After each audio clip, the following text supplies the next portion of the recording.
this work study meeting of the School Board of Independent School District 624 with the call roll.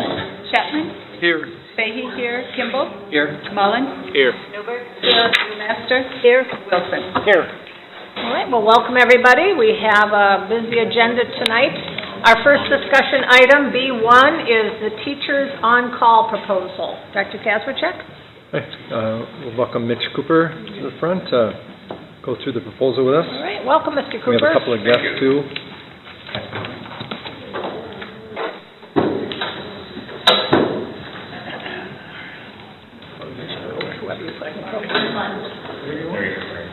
With the default. Yeah, you're the default if I'm not reading ahead. Thank you, Madam Chair, for inviting us up to talk about the Teachers on Call.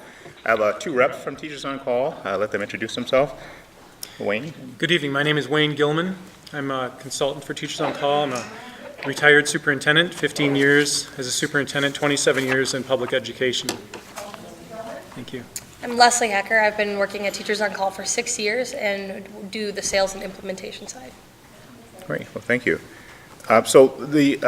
We've been dealing with an issue of relating to substitutes for some time, and we try to be as proactive as possible and looking at being solution-oriented and try to look at what the issue is and then try to find a solution to how to remedy that issue.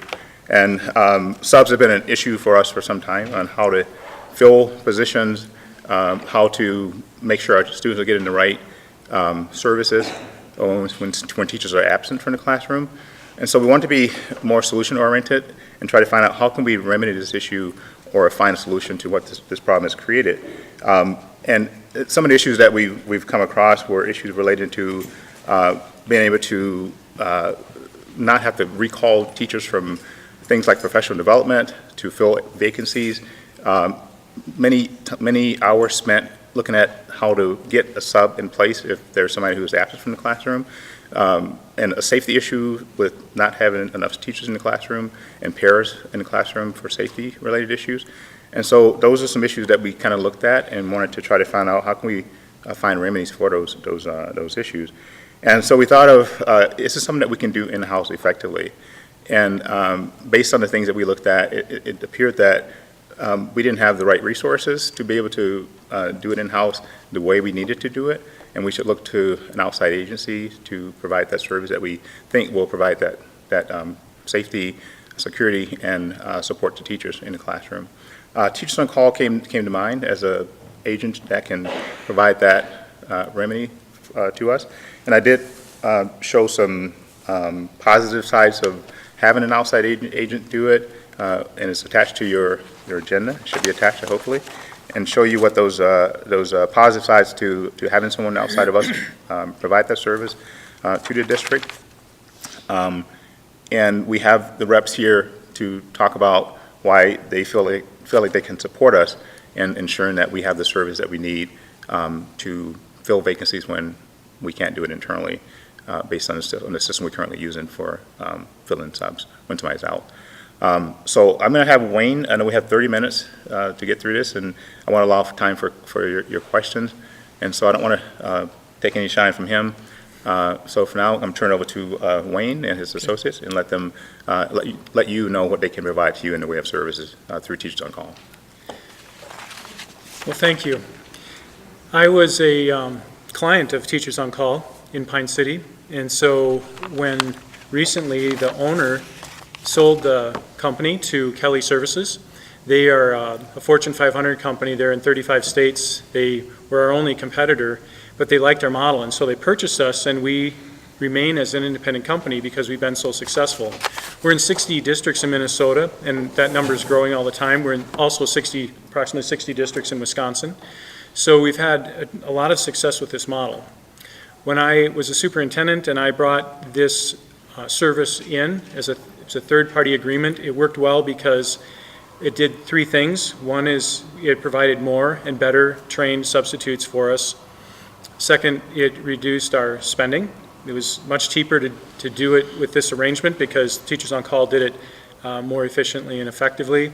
And then the third thing is it freed up time for my assistants, my administrators, and my district office.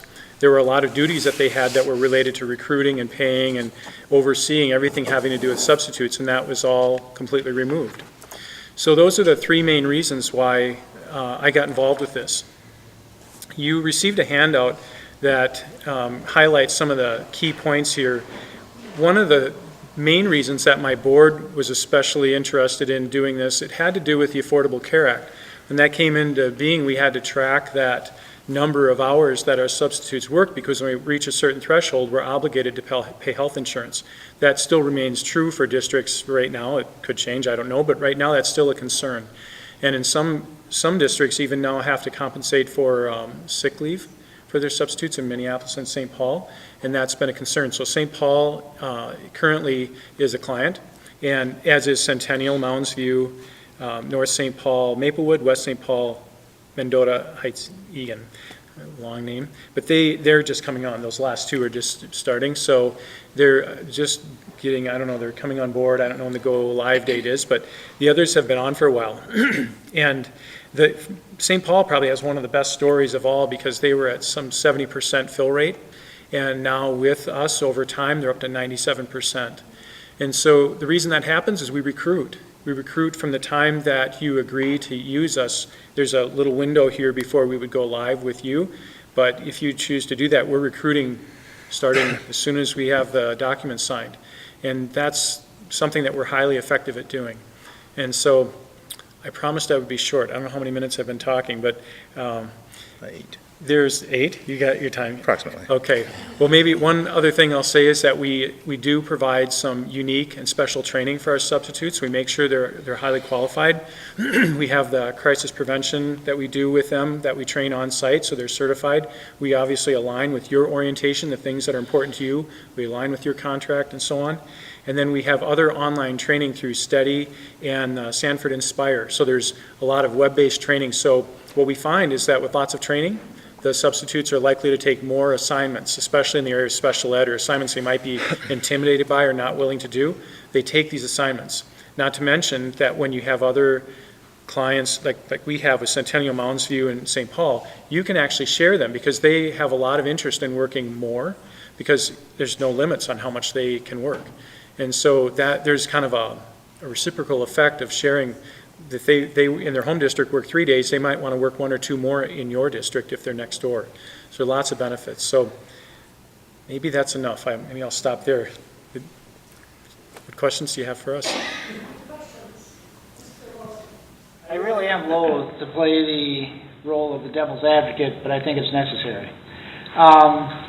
First of all, licensing, and you and I know that for short-term subs, a license is not required. And I heard you talk about training, so that's obviously below the level of being licensed for a particular subject. What do you do for long-term subs?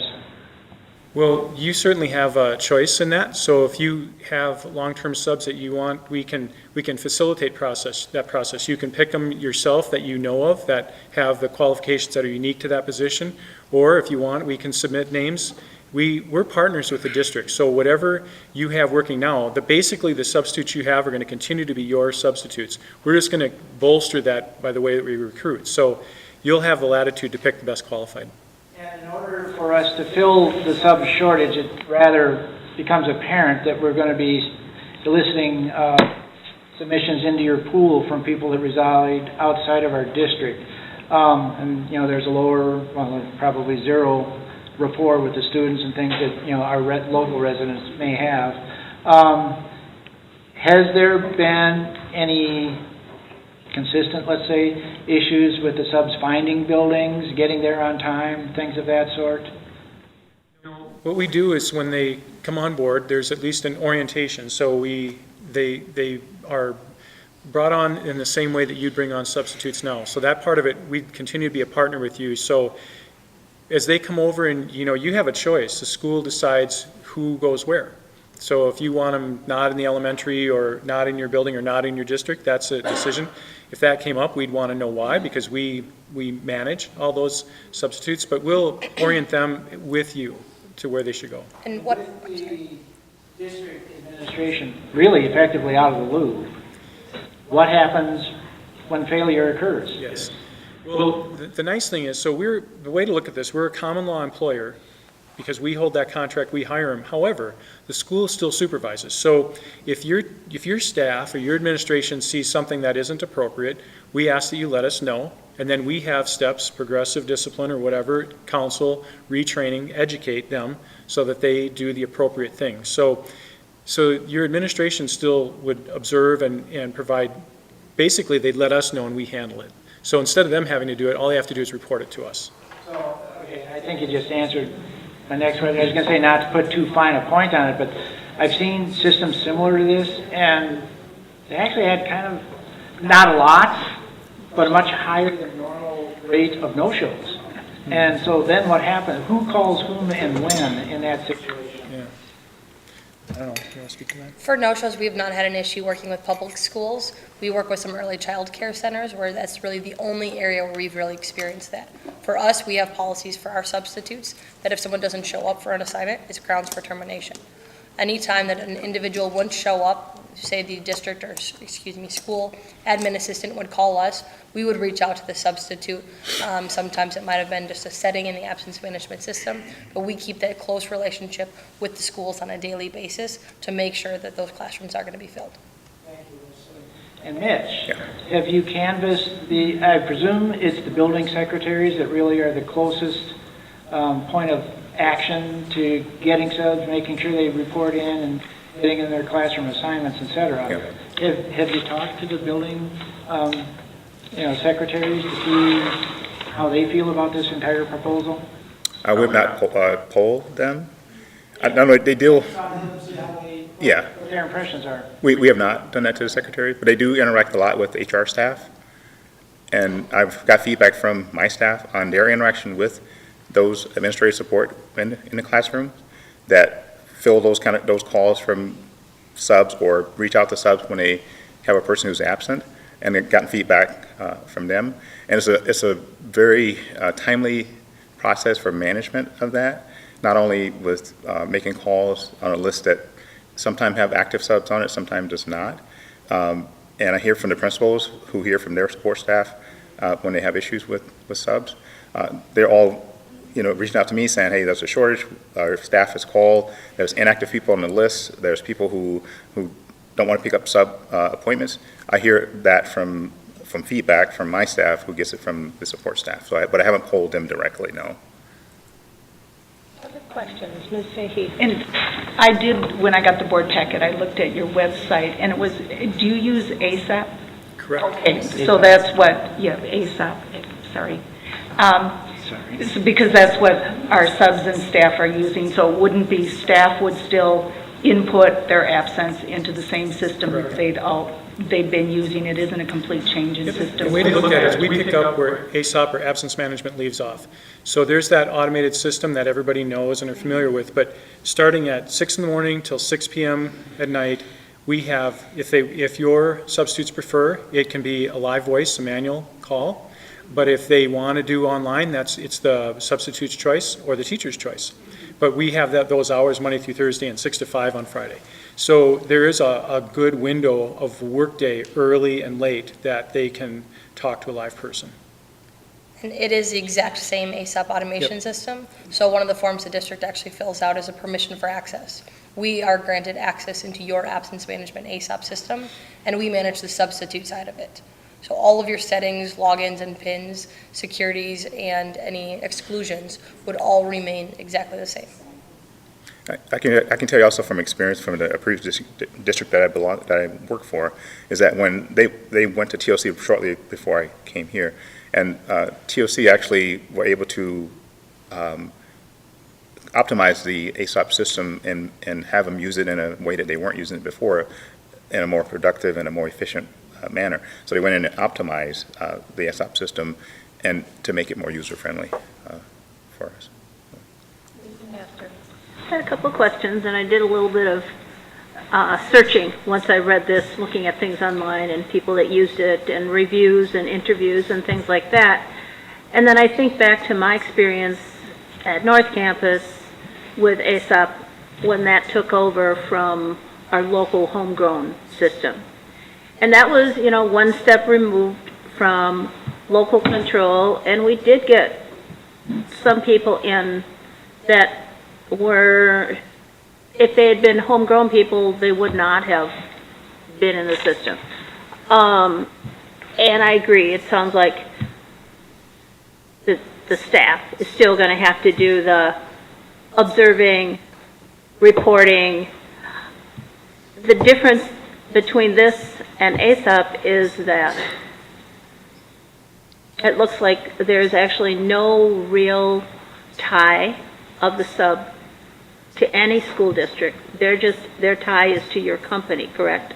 From a pay standpoint, pay and benefits that, and the accountability that we're the employer. Yep, that's correct.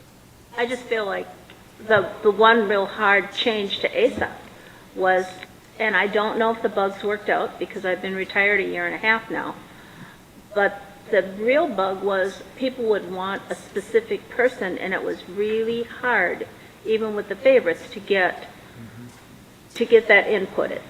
So I worry that one more step away from local control, we're not vetting people, we're not training people, and whatever training you do is not the same stuff we do, as we're really trying hard to fit the school, whether it's STEM or IB or whatever. You know, there's specific training that's homegrown.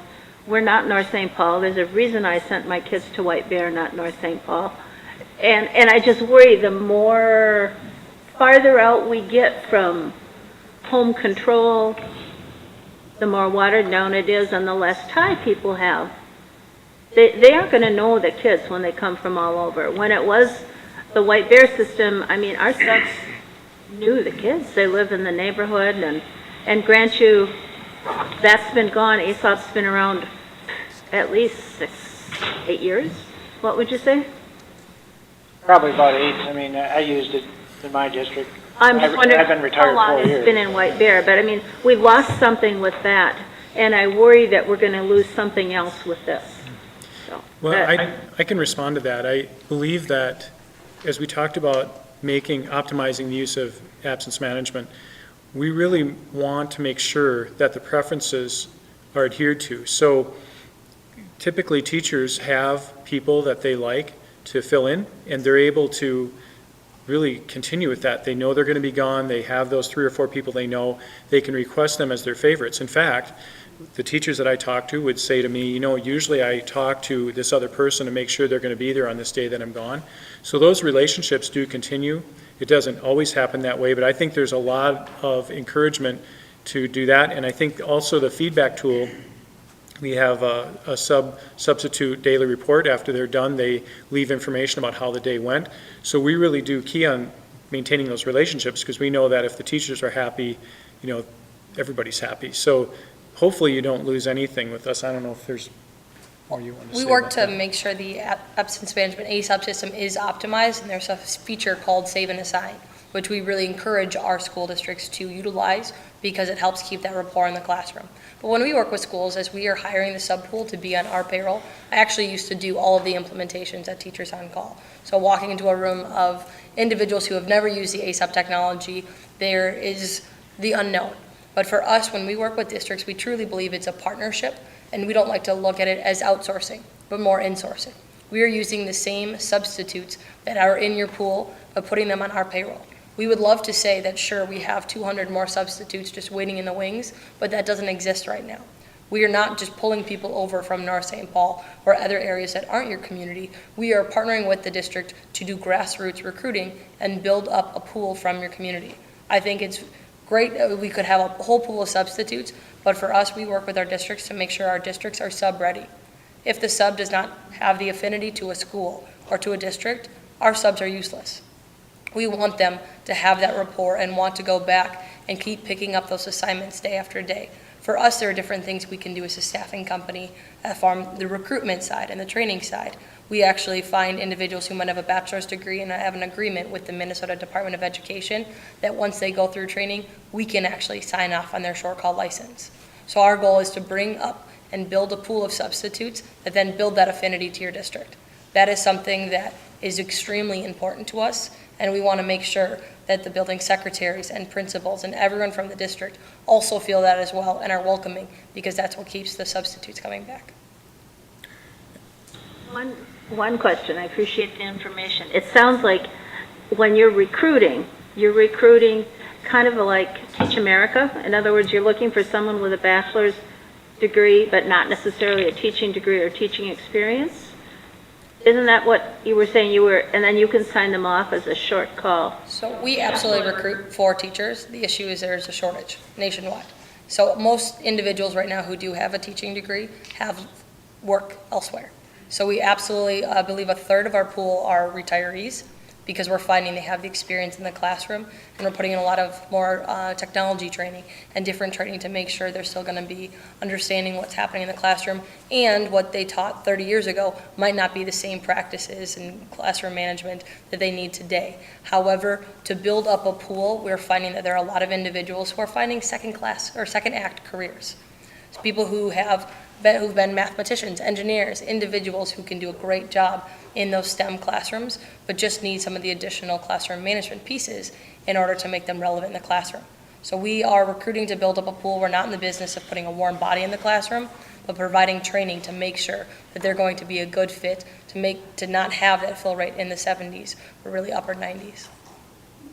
So I understand what you're doing and why, but I'm just asking, what % of your pool do you think are people that are let's call it second act careers, and they have a bachelor's or a master's, who knows, in science or something, but they've never been in a classroom, and you're giving them the short course, survival course training?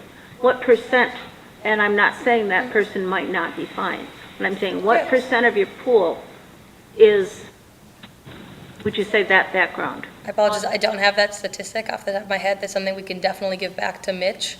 But with our pool, some of our best teachers get hired on by the district. So it's a very high turnover pool for us to need to continue to recruit.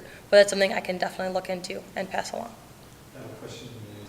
Mitch, short call subs is something that we've utilized here as well. Do you know to what extent we've done that?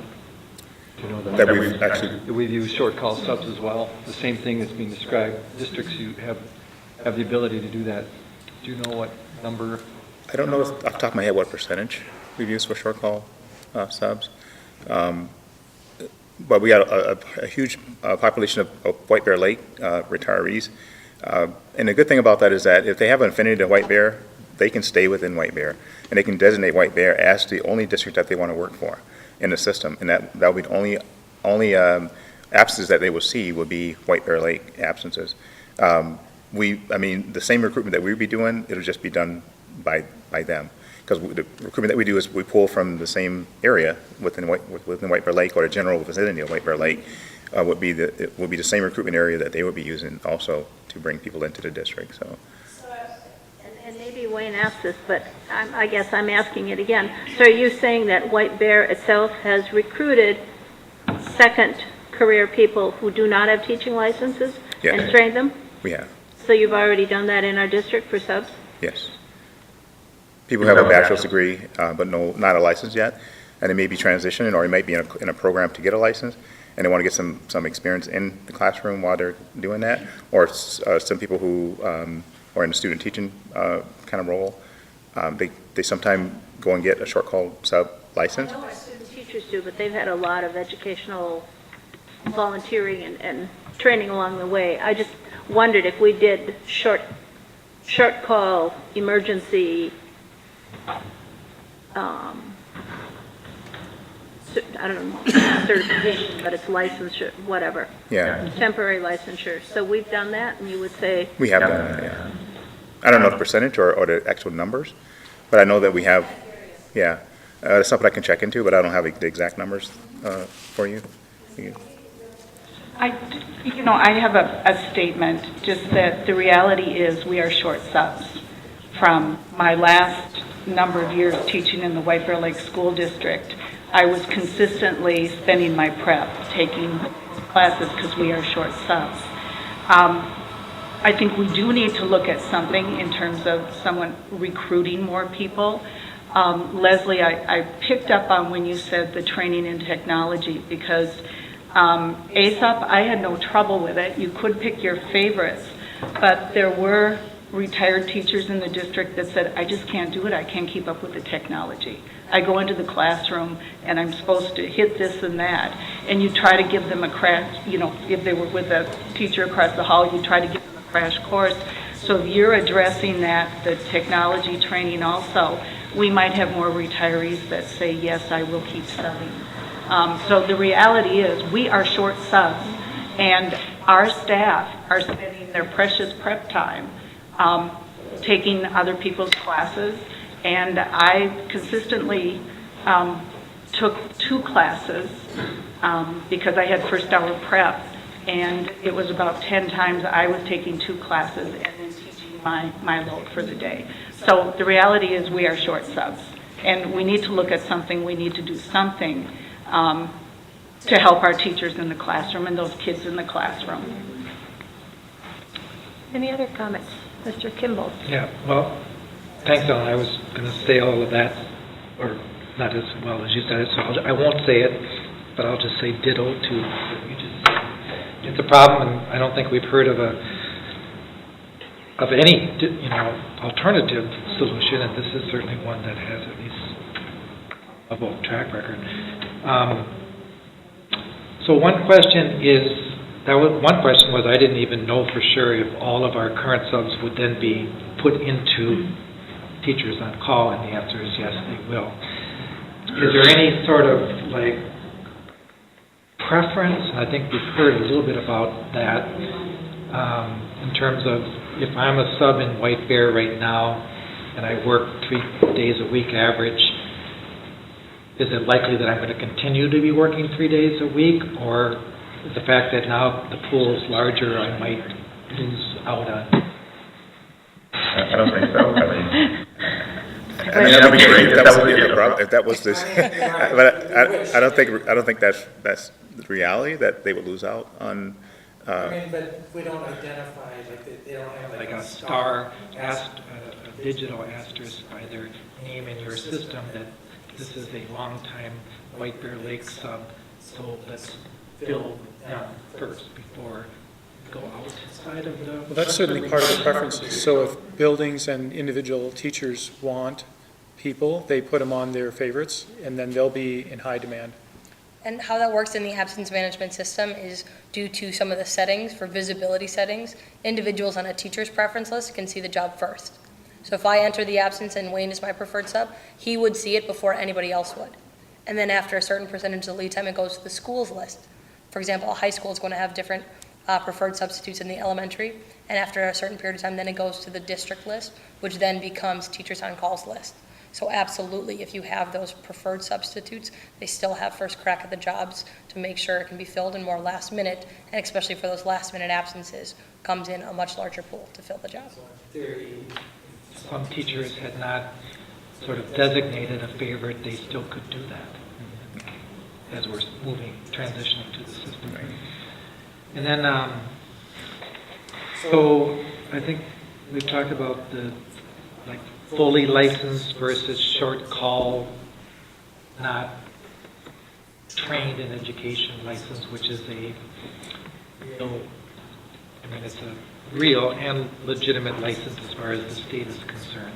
Some amount of the subs will be that. Yep. And then in the material, it says that the estimate is a $31,000 savings. I wasn't clear on where that came. How we save 31,000. Yeah, I mean, some of it is hard cost and some of it is soft cost. The hard cost is easier to determine because it's based on our actual payroll and what we paid subs, what we paid in taxes, unemployment, all those expenses that goes along with having staff on board. Those are easier to calculate and determine. It's the soft costs that we can't always put a actual dollar on, like labor costs for management of it. Isn't part of the 31,000. It's not clear what that is, but I'm just wondering what I'm still not understanding what the 31,000, are the subs paid less? No, I think that is a part of the savings, is the soft cost, is the collective soft and hard cost. And that number collectively ends up in a $31,000 One of the projected. Go ahead. One of the comments made earlier was, as a former teacher, you covered other people's, you took your prep time to cover. You think about the expense of that. It's far less expensive. If you have more substitutes, then the substitutes are going to fill those vacancies, because the teacher that does that is paying, we're paying a much higher rate for a teacher. Not only is it not good for instruction, preparing instruction, but it costs maybe double or more depending on how you pay. So that's part of the cost, is it's more expensive to have a teacher cover a prep time. We didn't get the full rate, no. The rate is, well, if it's still in the contract, the rate was $30 an hour. Well, I'm saying it's but It's still. More than what we paid. Right. True. Because it'd be. It's in the proposal, 31,000, and I don't think it's necessary to be in here, but it's in here, I think it should be detailed as to what it is. But if we don't really know what it is and how we get to 31,000, then I think we should take it out of here. Because I'm not hearing any specifics on where that 31,000 came from. So, I mean, to me, that's not a reason to not do it, but. I have a follow-up question, Mitch. Yeah. So when you ran the numbers, was it about $1 million a year? Is that what we're spending? I'll get On my- subs? Approximately, yeah. Okay, so the 30,000 on about $1 million expenditure, 30,000, I mean, 30,000 is a lot of money, but on the one hand, on the other, on $1 million expenditure, it's relatively in flux. 30,000 one way or the other could depend on a bad year. I mean, I don't want to say negligible and call $30,000 negligible, but it's within a pretty good range of what we're spending anyway. It's not going to increase our cost dramatically, and that was Correct. my initial concern Yeah. when we started having this conversation was, are our costs going to increase dramatically? And the answer is no. Even if this 31,000 isn't highlighted, Correct. it's a relatively close to a break-even Correct. proposition. Correct. And normally, yeah. With several benefits that would go along Correct. with that. Consider the benefits that we would get from having an outside service do this. Any cost savings is going to be, I think, to our advantage, because you got an outside agency doing something that we can't really effectively do internally. And normally, when you have an agency come in to manage this kind of a program and service, it ends up costing you as opposed to saving you anything. And in this case, it's actually saving us money, and I think that's an advantage. We will have a contract, and how much is the contract cost? Well, it would be the markup for the service would be the cost of the contract. So it's pay as you go. So as you use our service, it's the pay rate of the substitute in our percentage.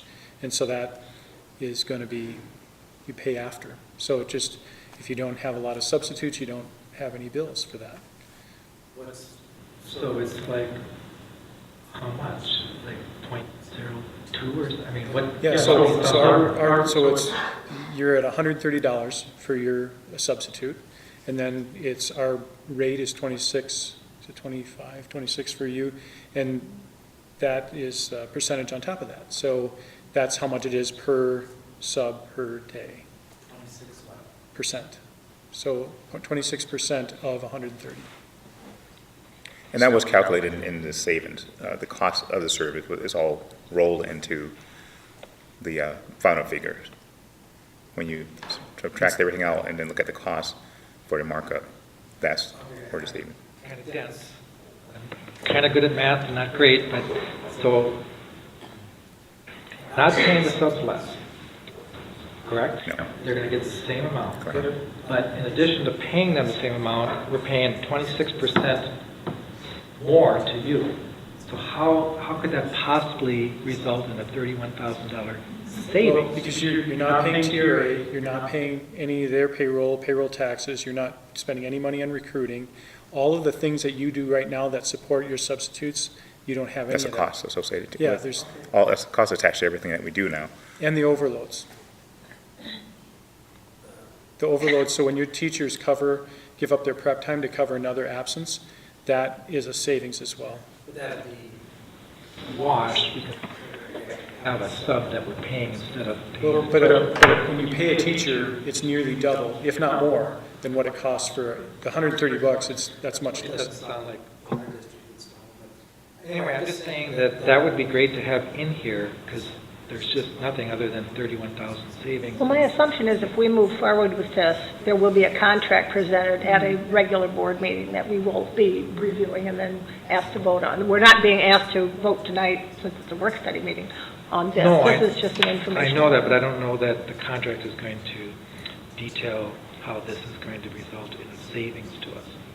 And that's in here as one of the benefits of doing it, you know, but there's no detail as to how we come across that. So that's all. I mean, they did give us a list of all the costs that were associated with this transaction, and I can make sure that we get that for the board to see how those numbers were determined. It is pretty detailed, so.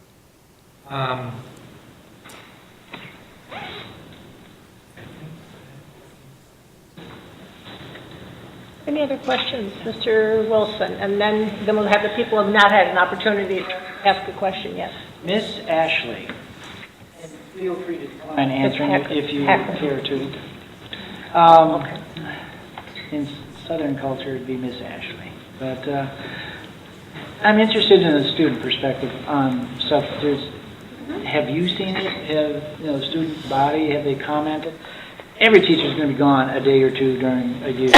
I'm more concerned when, let's say it's a week straight, and particularly in the hard skilled classes, have students commented on lack of instructional expertise, progression? Is it a problem? How big a problem? I have actually noticed that it has been a problem. Last year in my chemistry course, we had a teacher who had a long-term illness, and we didn't have a sub. We had varying subs each day. It wasn't the same long-term sub for his absence. And we had to teach ourselves the material because the subs never actually knew how to teach it and what they were teaching.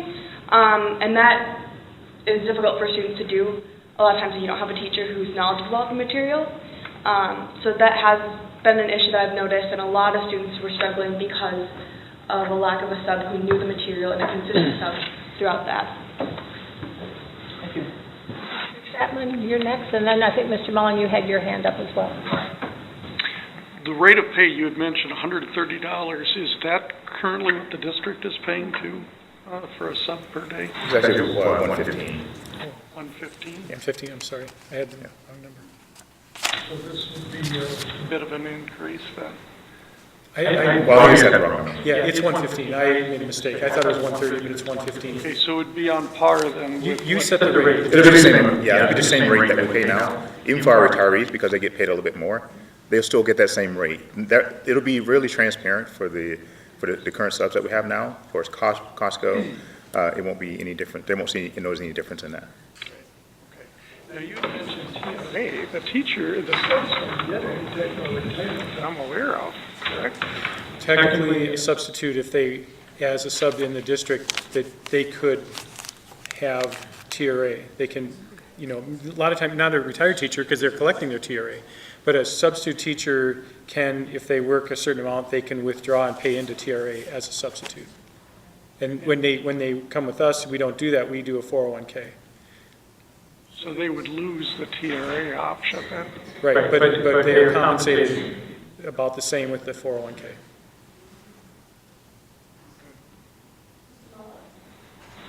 I have probably a series of questions, so if I may. So you talked about the 115, and do you have a breakdown of what that actually covers? The 115 amount? Yep. Well, it pays for the sub to be in the classroom. Okay. So whatever they're doing in the class. You're saying, and I'm kind of going back to Mr. Kimball's conversation regarding, and then plus, we're paying an additional 26% on top of the 115. Correct. And I'm trying to figure out how we're saving money here. And I'm a public school guy, right? So I'm not going to tell you that, I'm the best with math. Yep. Although I think I'm pretty fairly good. So, what I'm saying is that if it's an additional 26%, then it seems to me that we're paying extra for those subs. I'm trying to figure out where I'm not. Well, I think if you're just looking at it with just looking at it from the amount that we pay to sub and the amount of markup, it's going to look as if we're paying more. But when you look at it collectively, when you look at all the things that are associated with having a sub on board, all the taxes that are associated with it, all the cost that goes into management of those subs, that's, I mean, when you roll all those up together, that's where the savings come in at. It's not, if, you gotta look at it beyond just those two things, I think, in order to realize the savings and how that savings is calculated. It's the whole operation of having subs on board and what that costs the district to have them, not only in just salary, but all those other things that go along with having a staff on board for the district. So you're telling me you're not going to have to do any of that stuff, and No. they will take over all the subs that we currently have? That's correct. So if we need a sub in any building, then they will take over that process? Yes, sir. So basically, we're outsourcing all of our subs? Correct. Okay, I'm just going to make a bold statement. For me, I'm 100% against that. I'm against outsourcing. I think it's bad for the district. We've ran into this instance before with transportation, with other things, and I'm just not going to beat around the bush and tell you that I will be opposed to that.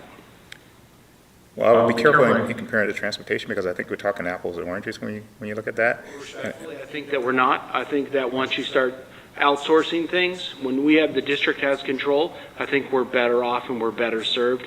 We can continue to build that list, and if we're not recruiting, then we should be doing so. So I think that it's important that we keep this process in-house and that we not outsource it out. So that's just my 4 cents. Any other comments or questions? Ms. Newmaster? I'm, again, thinking back, only a year and a half to conversations with subs, and other districts pay more. There's a reason. 115 is not the top sub pay. Forest Lake pays more. Others, that's where that 130 came from, because some districts pay more. So that's part of it. You know, I also believe we need to keep vetting and control and training in-house, but that savings is only if you're laying somebody off in-house, because otherwise all these people are here, they're just doing other things, which is great to have more time, but I hate to see us not training our subs. They're not part of the team then. I mean, we have a great staff development program it's good in different buildings, and especially people that sub regularly some places. You see our subs showing up on in-service days at training. I mean, and that's a valuable team-building thing for our folks. And my only other experience with outsourcing is it's handy, because we've done elder care, and on weekends we've hired a service, and we paid $28 an hour more to the service than we did to the person that just came. So if you build your own team, the actual cost of that team, you can pay people more. You just have to decide if you're going to, do the work. And sometimes on the weekend we hired a service, but Monday through Friday we built a team. So I mean, everybody makes decisions, and you lose something when you don't build your own team. So you have to decide, about doing the work or what the value of having the home team is. But there is a loss, and it does cost more, because this is not a charity. You're doing a business that offers a good service if you need to do that. If you don't have a strong enough home team to do it. I mean, we just about burned out doing the Monday through Friday, but it was much less expensive to build your home team. Now, Mark, when you say home team, you talk... I'm saying we hired a team of care providers. I'm talking elder care and a service, so I'm comparing apples and oranges, but it is a way where to have the Cadillac service, teachers on call. They're doing a lot of great services, and if you can't do it, if you've got a small district or whatever, for whatever reason, but if you can't do your home team, there's some real value in doing that, and it doesn't cost as much. Yeah, I think it has to do with resources to be able to do that internally, and that's where the lack is. And my concern is, would somebody be laid off then? No. So I'm not sure how you save. Well, there's two things I recommend. Number one is I recommend that you talk to the other districts that use it. If some of the concerns that you've raised bear out, whether it's financial or the quality or the relational piece. And the other thing is I think and I don't know if tonight's probably not the right time, but there is some analysis, financial analysis that is a framework. A lot of that I think should be predicated or built on your own financial data, but there is a way to compare that. So it's apples to apples, so that you can see this proposition, we probably wouldn't have gotten to this point if it wasn't a benefit to your district. Well, there's benefits. It's definitely a useful service. All right, I'm going to call on Mr. Chapman, and then we are already going to have to be altering our agenda item. We do have presenters coming up who need to leave. We're going to skip to them next, but Mr. Chapman. Okay. As part of any type of financial analysis, I guess I would like to see even the TRA versus the 401k, how that's going to shake out between the two. I mean, it's all part of the pie, so I'd kind of like to see what the comparison would be there as far as how these subs would come out with the 401k and what the contributions are and all of that kind of stuff versus what they're getting here at the district. All right, it sounds like there's an agreement that we are going to be provided with more information by the district regarding the proposal. Mr. Kimball, are you satisfied with just letting this go so we can move on to the agenda item where we have presenters who need to leave? Not if it's going to be presented like just before the meeting that we're going to vote on it. No, and our next work study would be in January. You and I will not be here. But Well, I might be here. I might be sitting here. I would propose that if administration can provide the information to the board, it be presented and reviewed at our January work study meeting. And then if there is going to be a proposal to move forward with a contract with Teachers on Call, that would be at the February regular meeting. Does that make sense? All right. Well, Mr. Gilmer, or Ms. Hacker, thank you so much for joining us tonight. Thank you for the information, and we look forward to receiving more information. Thank you so much. We're going to skip the next agenda item because we do have presenters with time constraints. We're going to go to B3, which is Family Engagement and Supports for Conferences. Ms. Paul. Madam Chair, we're going to be handing out some headsets. There's two parts to this presentation. The first is to really look at some data around our Welcome Back conferences from survey data from teachers and parents. And the second part, we're going to hear from some families in terms of how we use survey data to inform how we went about our fall conferences.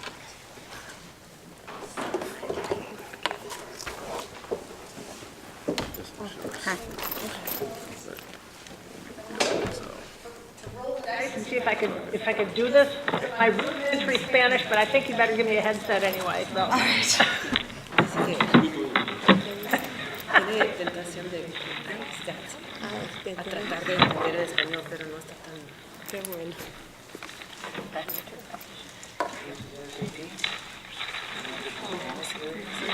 Could you turn it on, James? Oh, okay. You'll be hearing the translation of the headsets.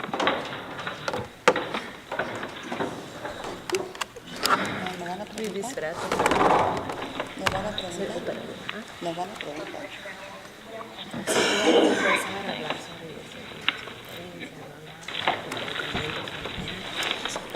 Do you want to do some test while they're getting their headsets on? Sure. And then we'll make sure everybody's good to go.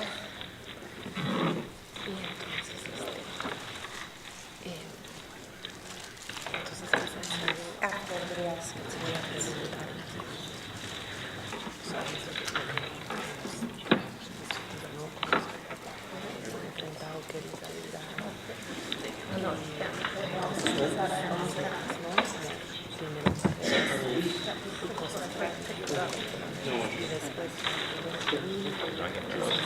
Hopefully you can hear Brianna talking. Test.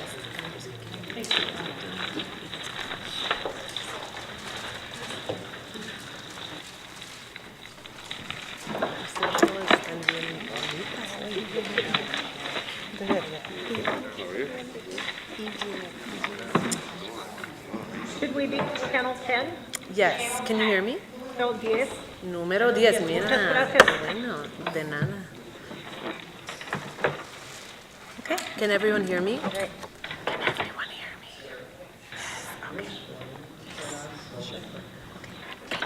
Okay. All right, well, thank you, Madam Chair, members of the board, Dr. Kazmierczak. Tonight, we're going to be talking about family engagement and supports. And there's two parts to our presentation. The first part, we're going to be discussing survey data that was collected from our parents and elementary teachers, elementary parents and elementary teachers regarding their experience of our format of Welcome Back conferences that happened before school started. Then we're going to share how system improvements have been made for the November conferences based on the survey data that was collected. And we're doing a case study format, so we're only going to focus on the changes we made to support our Latino families. For the second part of the presentation, everybody around the table is wearing headsets because we want to make sure to provide the opportunity for our parents to speak freely in their home language and to be able to express freely the feedback that they have for us, and therefore we're the ones that are experiencing the translation instead of our families. All right, so to continue on here, we believe strongly in White Bear Lake area schools that there's power in making connections, and that relationship is critical to creating the conditions for students to be successful. Therefore, 2 years ago, we piloted an innovative model called Welcome Back Conferences, in which families have a chance to come with their students and experience a one-to-one experience with the teachers so that they can get excited and hear about what the year is going to look like. They have an opportunity to read one-on-one with the teacher so that the teacher can gain an understanding about that student's reading level so that they can implement our balanced literacy program by providing them just right books at their reading level right at the beginning of the year and make decisions about how to best differentiate student groups to best meet student needs. In addition, there's a lot of things that happen in the fall, that logistical things like bus drills, that can get in the way of the experience of establishing that classroom environment. And so those logistical things are also built into that conferencing experience. We administered a survey to our parents, and we had 820 responses, which is an exceptionally high response rate. Of those that responded to the survey, we were hearing from the people that actually attended the Welcome Back Conference experience. Those that attended responded positively to their experience, with 85% responding satisfactory to highly satisfactory. We also gave a section for opportunities for parents to comment on their experience, and we gained some important feedback from them.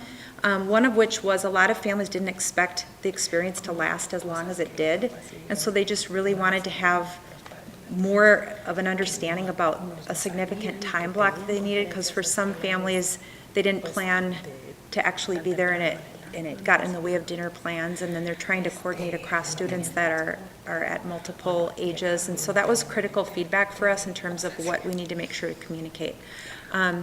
We administered a separate survey for our Latino families and our Hmong families, which I'll get into that in a minute, because we wanted to make sure that we translated the survey as well.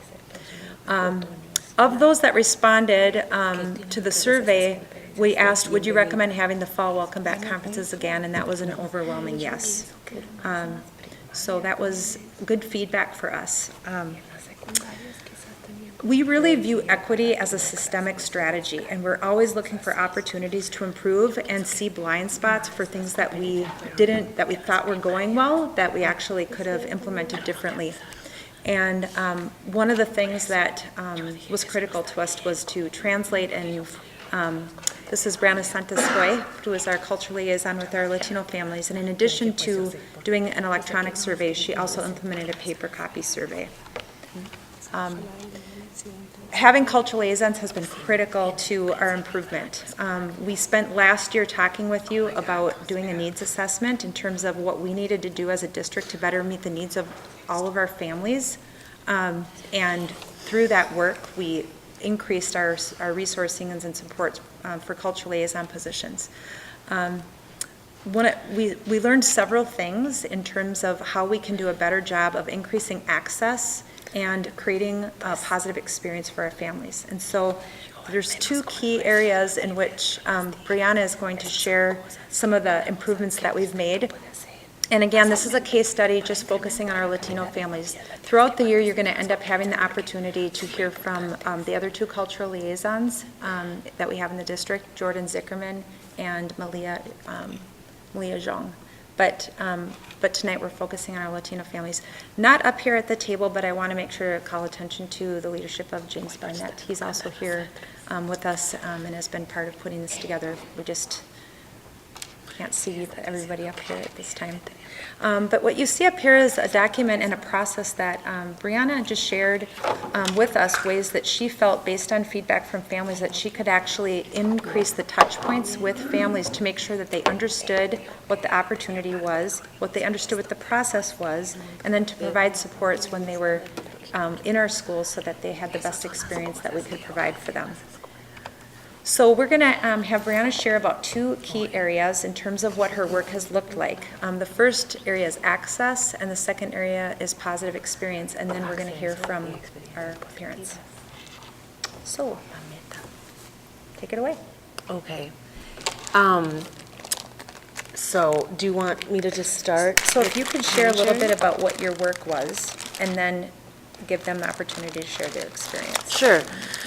Sorry, I was like going back and forth, and so I'm trying to hear completely with this ear. And so I'm pretty new here in the district.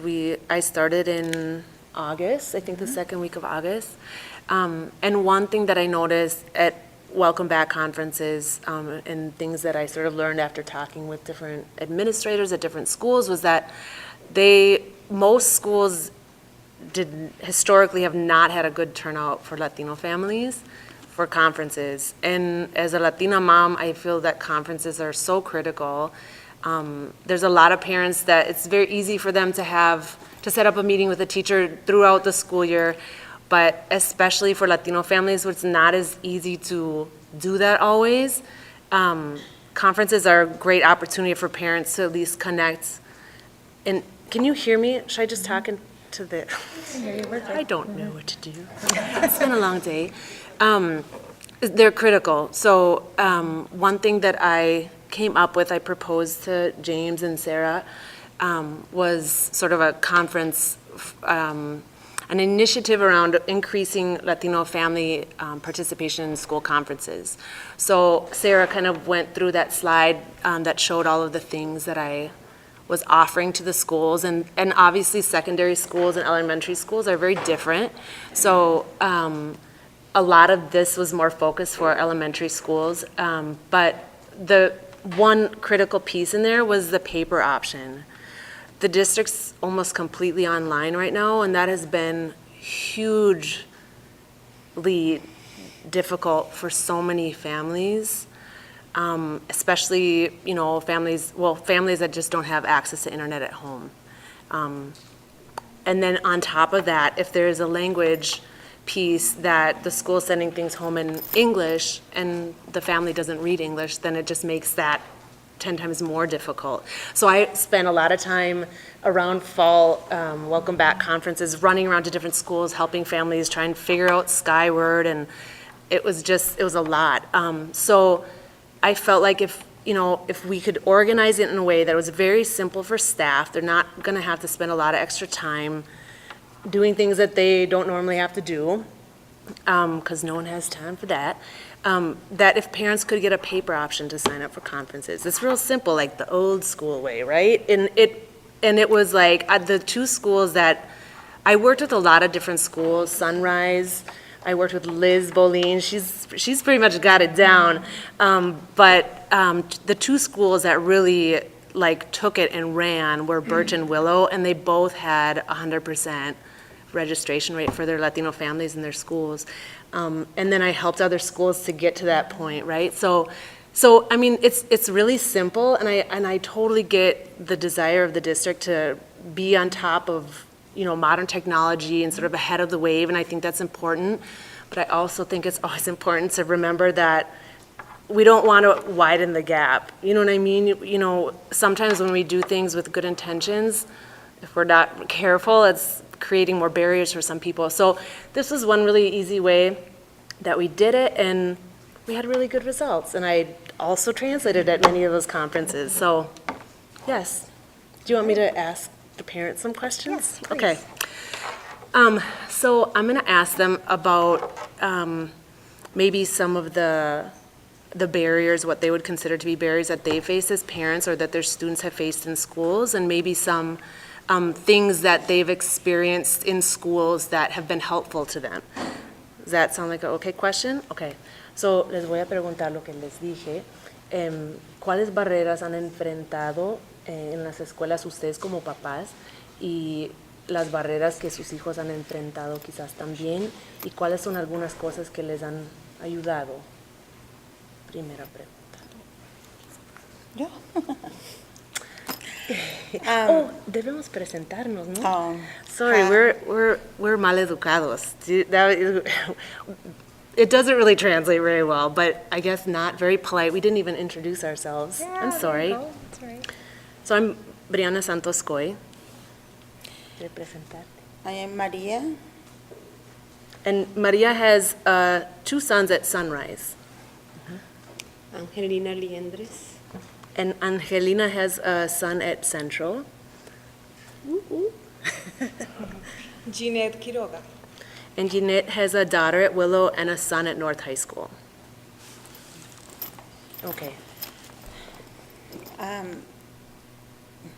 A mí se me hizo un poco difícil lo que es la It was really primaria. hard for me, Por mis- especially in elementary por mis school, hijos, for my por- 2 sons. Es muy difícil estar en inglés y español It's para hard sus to kind of tareas. try to go Yo between como those 2 mamá worlds, with, me especially with traumaba homework. porque no les I podía would ayudar. get so upset because I couldn't help them. Y para ellos es difícil interpretarme a mí porque llevan los And for dos them, it's really idiomas. hard to interpret the y things eso es for me because es they're trying to kind of figure out, especially in primary school, elementary, they're trying to kind of learn both languages, you know. y eso es por lo que más yo batallé. Ahorita, That gracias a that Dios, was really difficult. ya están en 6 y Thanks to 8. God, now they're in 6th and Tienen 8th ayuda en la grades. escuela con tareas. And Y- there are people there that help them with their homework. Y ya no, ya Every no. parent's dream. Eso fue mi trauma, todo. That was one of my biggest sort of traumas, one of my biggest barriers, that language piece.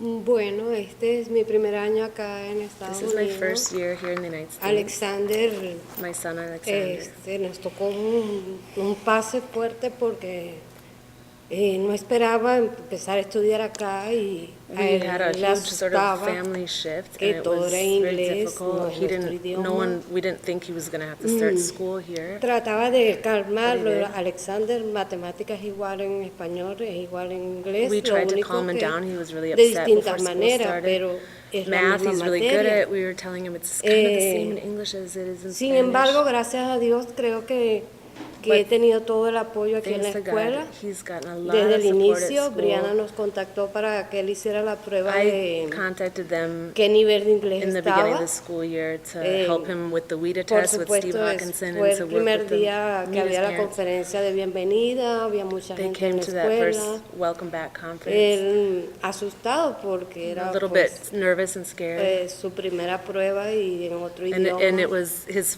WIDA test, Y which is a long no tenía cómo test. ayudarlo porque Was- Ale, lo que tú He was contestes está bien. And I kept trying to calm him down Ahí and tell vas a him empezar a that, estudiar you know, just do your y best. van a ver los cambios.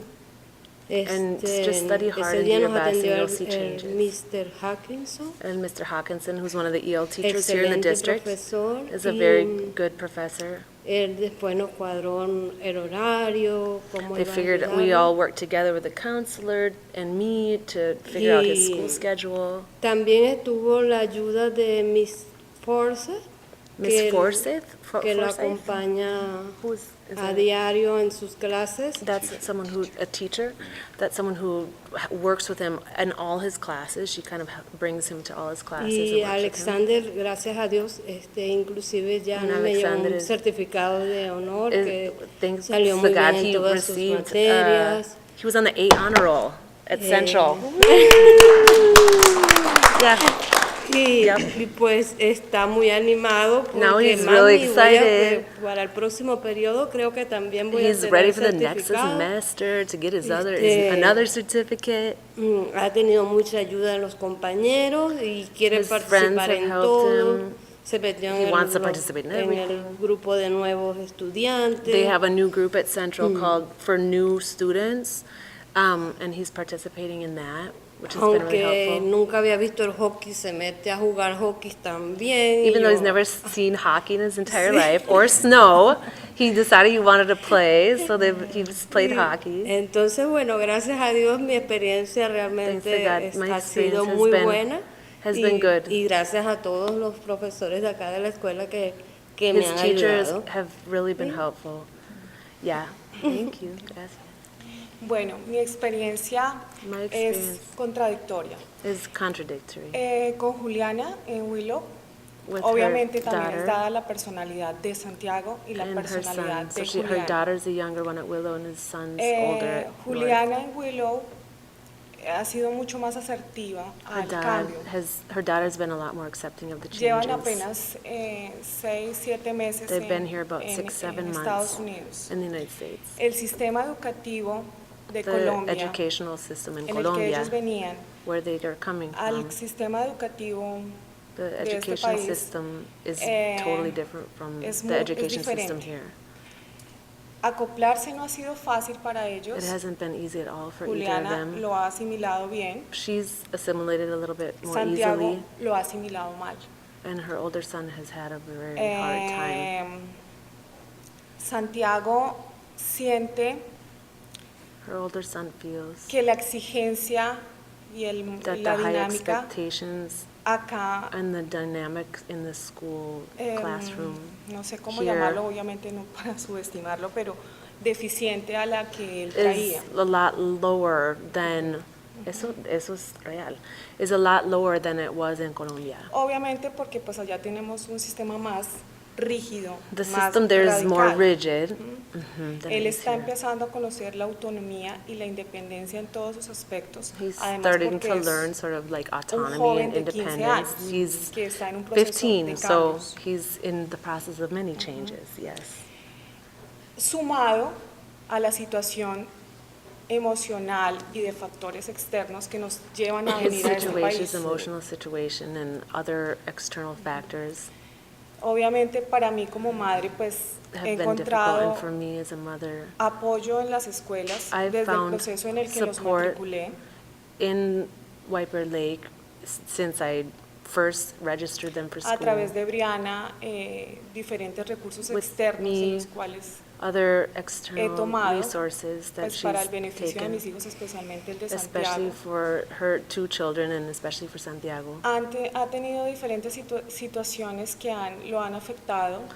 A few different situations have occurred in school that have affected him. Obviamente la barrera más grande es la comunicación The biggest barrier, obviously, y is lo cual lo ha communication. traumatizado, lo ha And traumado it's bastante. really traumatized him. Pero sobre todo But le more ha than that even, producido un nivel de desmotivación it's a la produced in him a very high level of dismotivation. He's not, se ha sentido he's lost interest in school. no abandonado, pero sí un poco como, He's felt como not que abandoned, soltado, but como que just se ha kind sido of soltado y como sin thrown un out apoyo, there pues without a obviamente lot of también por todo el support. cambio emocional que ha tenido. And also, obviously, adding on to that, all the emotional changes that he's had to go through. Buscamos alternativa y lo he llevado a una librería que Briana me ha So sugerido. she was trying to look for outside resources, like she said, and she brought him to a library in Minneapolis where I started an EL tutoring Traigo la program. situación porque She brings that to your attention because algo que me llama la atención es la motivación que tiene something that a ir a la makes biblioteca me pay attention is that he's 2 horas really en motivated to cada go to the 8 días. library 2 hours every 8 days a buscar más apoyo en el idioma en el colegio to porque look me dice que for no hay more más. support with English than he gets at school. Bueno, tengo que resaltar también, por eso como madre, la escuela me ha brindado todo el apoyo. Yeah, I have to admit that the school has Y offered a algo lot of help. es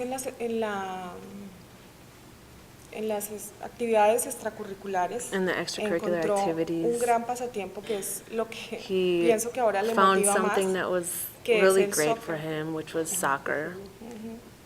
Y pues básicamente no lo tomó porque quería tomarlo, sino porque yo no es He que lo didn't obligué, necessarily sign up for the team because he wanted to.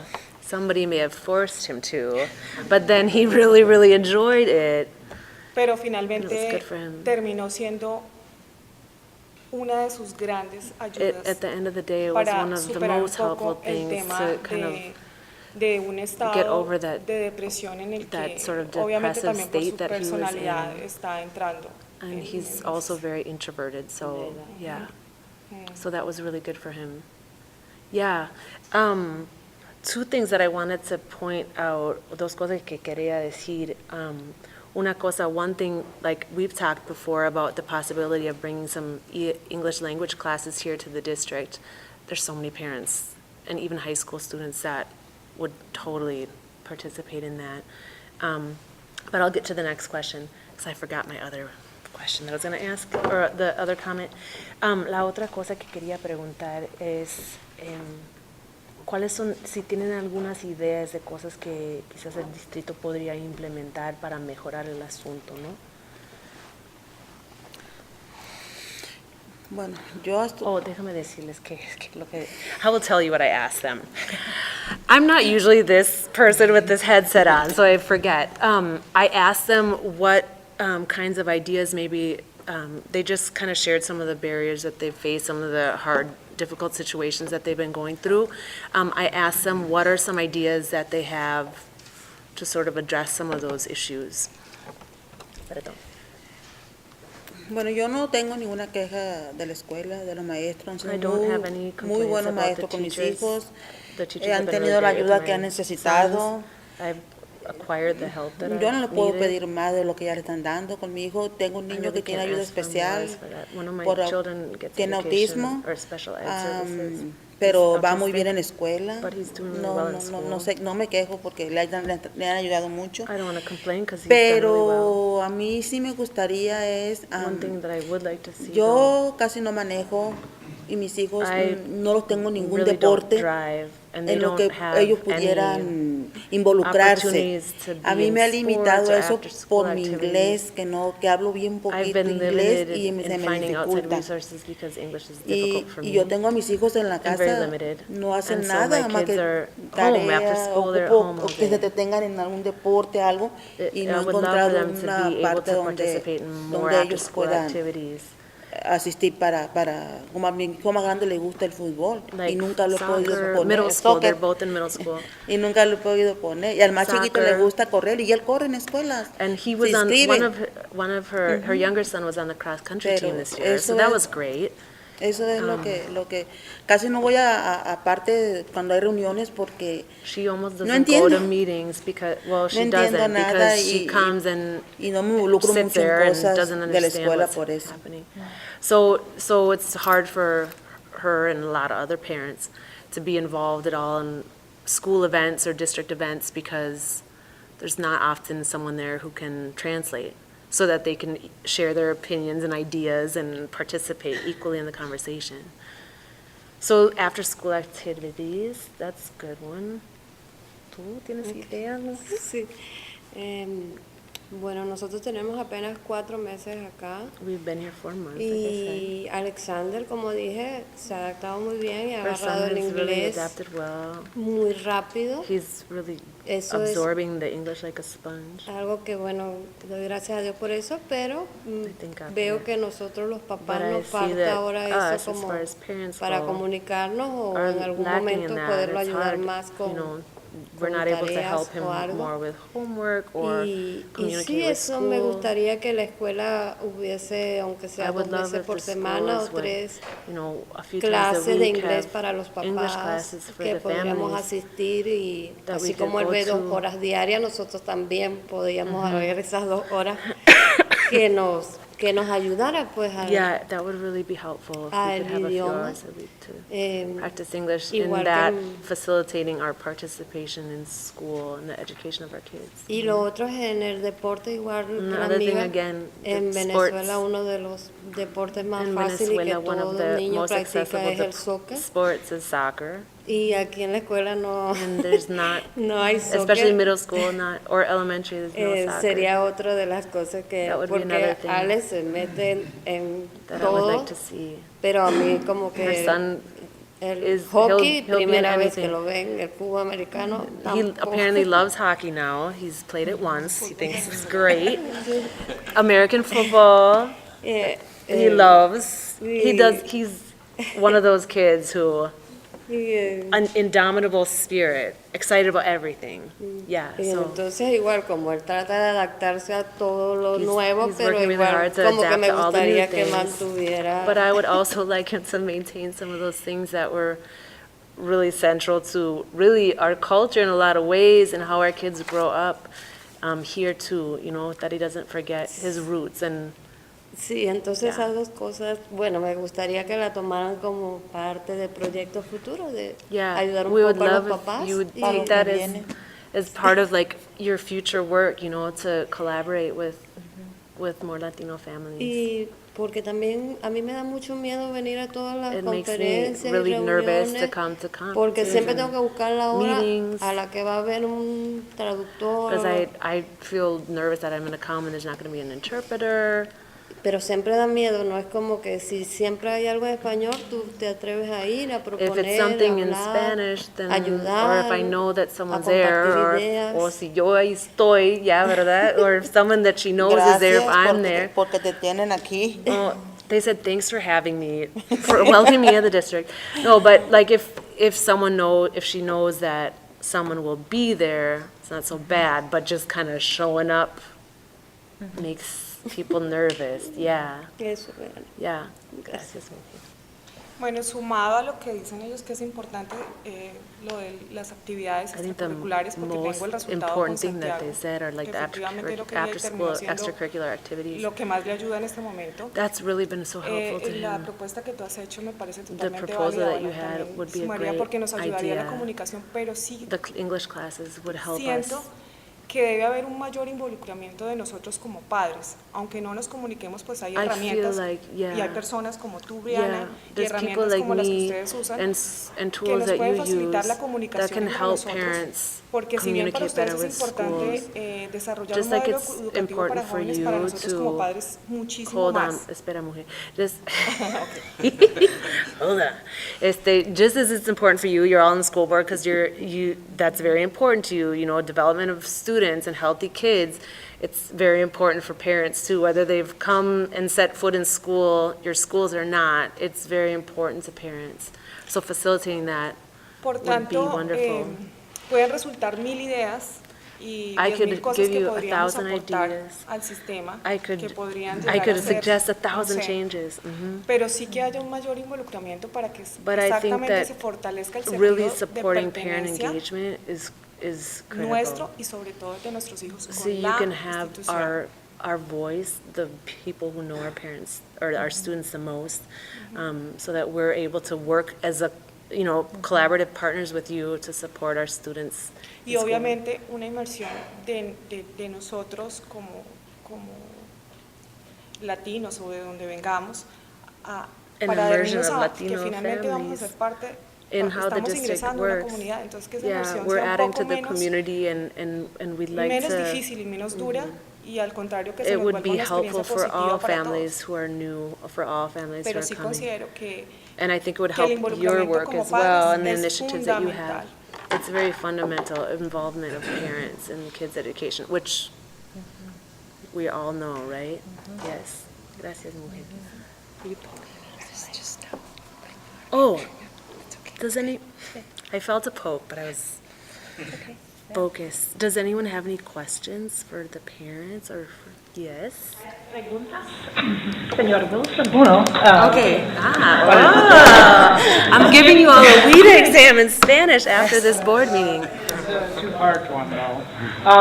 In my own experience with Latino conferences, we'd get around to the point where the student would say nothing, and the teachers, the administrators would wonder why. And it came across as, in Latino culture, the teachers are regarded as the credentialed individuals. That the students would say nothing, or the parents? No, the parents and students would Just- listen. yep, Even with yep, an yep. interpreter, they just listen. Yep. I know what you're Okay, saying. they would not say anything. So he said in his past experience. It's been a lot. I've been here since 6. I'm really tired. Okay, estás diciendo que en su experiencia con las conferencias escolares, que lo que pasaba siempre era que el maestro hablaba y los papás no dijeron nada, solo escucharon. Ya sabemos que eso es muy típico porque el maestro es el rey y ya como escuchamos y creemos todo lo que el maestro dice. Yes, very common. Teachers or administrators would ask, why do you not Los say maestros o anything? los administradores preguntan por qué no dicen nada. The answer was, in our culture, the teachers are the credentialed En individuals. nuestra cultura, pues el maestro es el experto, entonces They es la know persona que the sabe. best way to approach Ellos saben teaching. la mejor manera de enseñar a los niños. Is that still widespread? Ok, ¿quieres saber si eso todavía es común en nuestra comunidad? Que los papás se sienten que como tienen que escuchar al maestro y que no necesariamente deben quejar ni opinar. ¿Ha cambiado mucho? No, todavía conozco muchos papás así, pero ¿qué piensas tú? Clearly these women are not like that. Obviamente ustedes no. O sea, No, del they're way todo. past that. Pueden haber diferencias de criterios, siempre respetando It can lo que always dice be. It depends really a lot lo on the que dice el person. maestro, pero igual se pueden aportar ideas, sugerencias. So parents will be very likely to o sin respect embargo, the teacher as the diferencias de expert, but criterio. if there's something that the parent thinks is wrong, then they will say. Siempre respetando el nivel del maestro, pero Yeah, pero especially if they compartiendo- feel like the compartiendo teacher ideas, is. lecciones aprendidas, pues Yeah, de if you're repente en este sharing momento ideas. no se toma en cuenta, pero para un futuro ese Yeah. maestro puede vivir esa experiencia y tomarlo de Yeah, otra so manera. so sometimes if parents have ideas, if they feel like the teacher is receptive to them, then they'll share them. This really kind of depends on. Pero muchas veces los maestros A lot of the time, the teachers nos dicen will- cosas won't de nuestros necessarily hijos porque como mamás conocemos tell a us all nuestros the hijos details about como our son kids. y no hay preguntas porque lo que nos están diciendo son Sometimes cosas there's not questions to que eso ask nos agradan a because nosotras, the tanto things that como they're telling ayuda us are all como great, beneficioso good para mis things. hijos. Not Por eso no hay necessarily, preguntas. not necessarily like the challenges that our kids might be facing, unless it's, Si a usted serious es un behavior issue. maestro y me dice, If you're a su hijo teacher se and you porta tell me your bien, tiene buena teacher- conducta, muy your teacher is compañerismo, always well y usted me pregunta, behaved, va bien en la he's escuela, tiene esta well-liked, nota, trajo tarea, usted me pregunta, ¿tiene bringing his preguntas? Yo le homework, digo, no, porque he's no tengo preguntas improving in en school, ese aspecto. would you ask questions? Probably not, right? You think, y eso fue mi experiencia, la pura verdad, con mi hija. That was my experience with my own daughter, was that I was always getting just the good news, which I didn't really understand, and I would leave conferences like, Yo woo! lo que And puedo she was decir- like 2-3 grade levels behind, you know? Yo lo que puedo decir es que One thing I can mis say hijos han recibido como is maestros that la the muy teachers buena that my kids atención, have had muy buenos have given maestros. them very Yo good no tengo attention. queja de los maestros de I don't ninguno have de any mis hijos, complaint al about the contrario. teachers of Yo my agradecido students. con ellos. I'm thankful Hasta for ahorita, them. que están en la Sunrise, no tengo Right now ningún they're in Sunrise problema con ningún and- maestro con mis hijos. And I have not had one problem with the teachers there. And she does ask questions. Second part.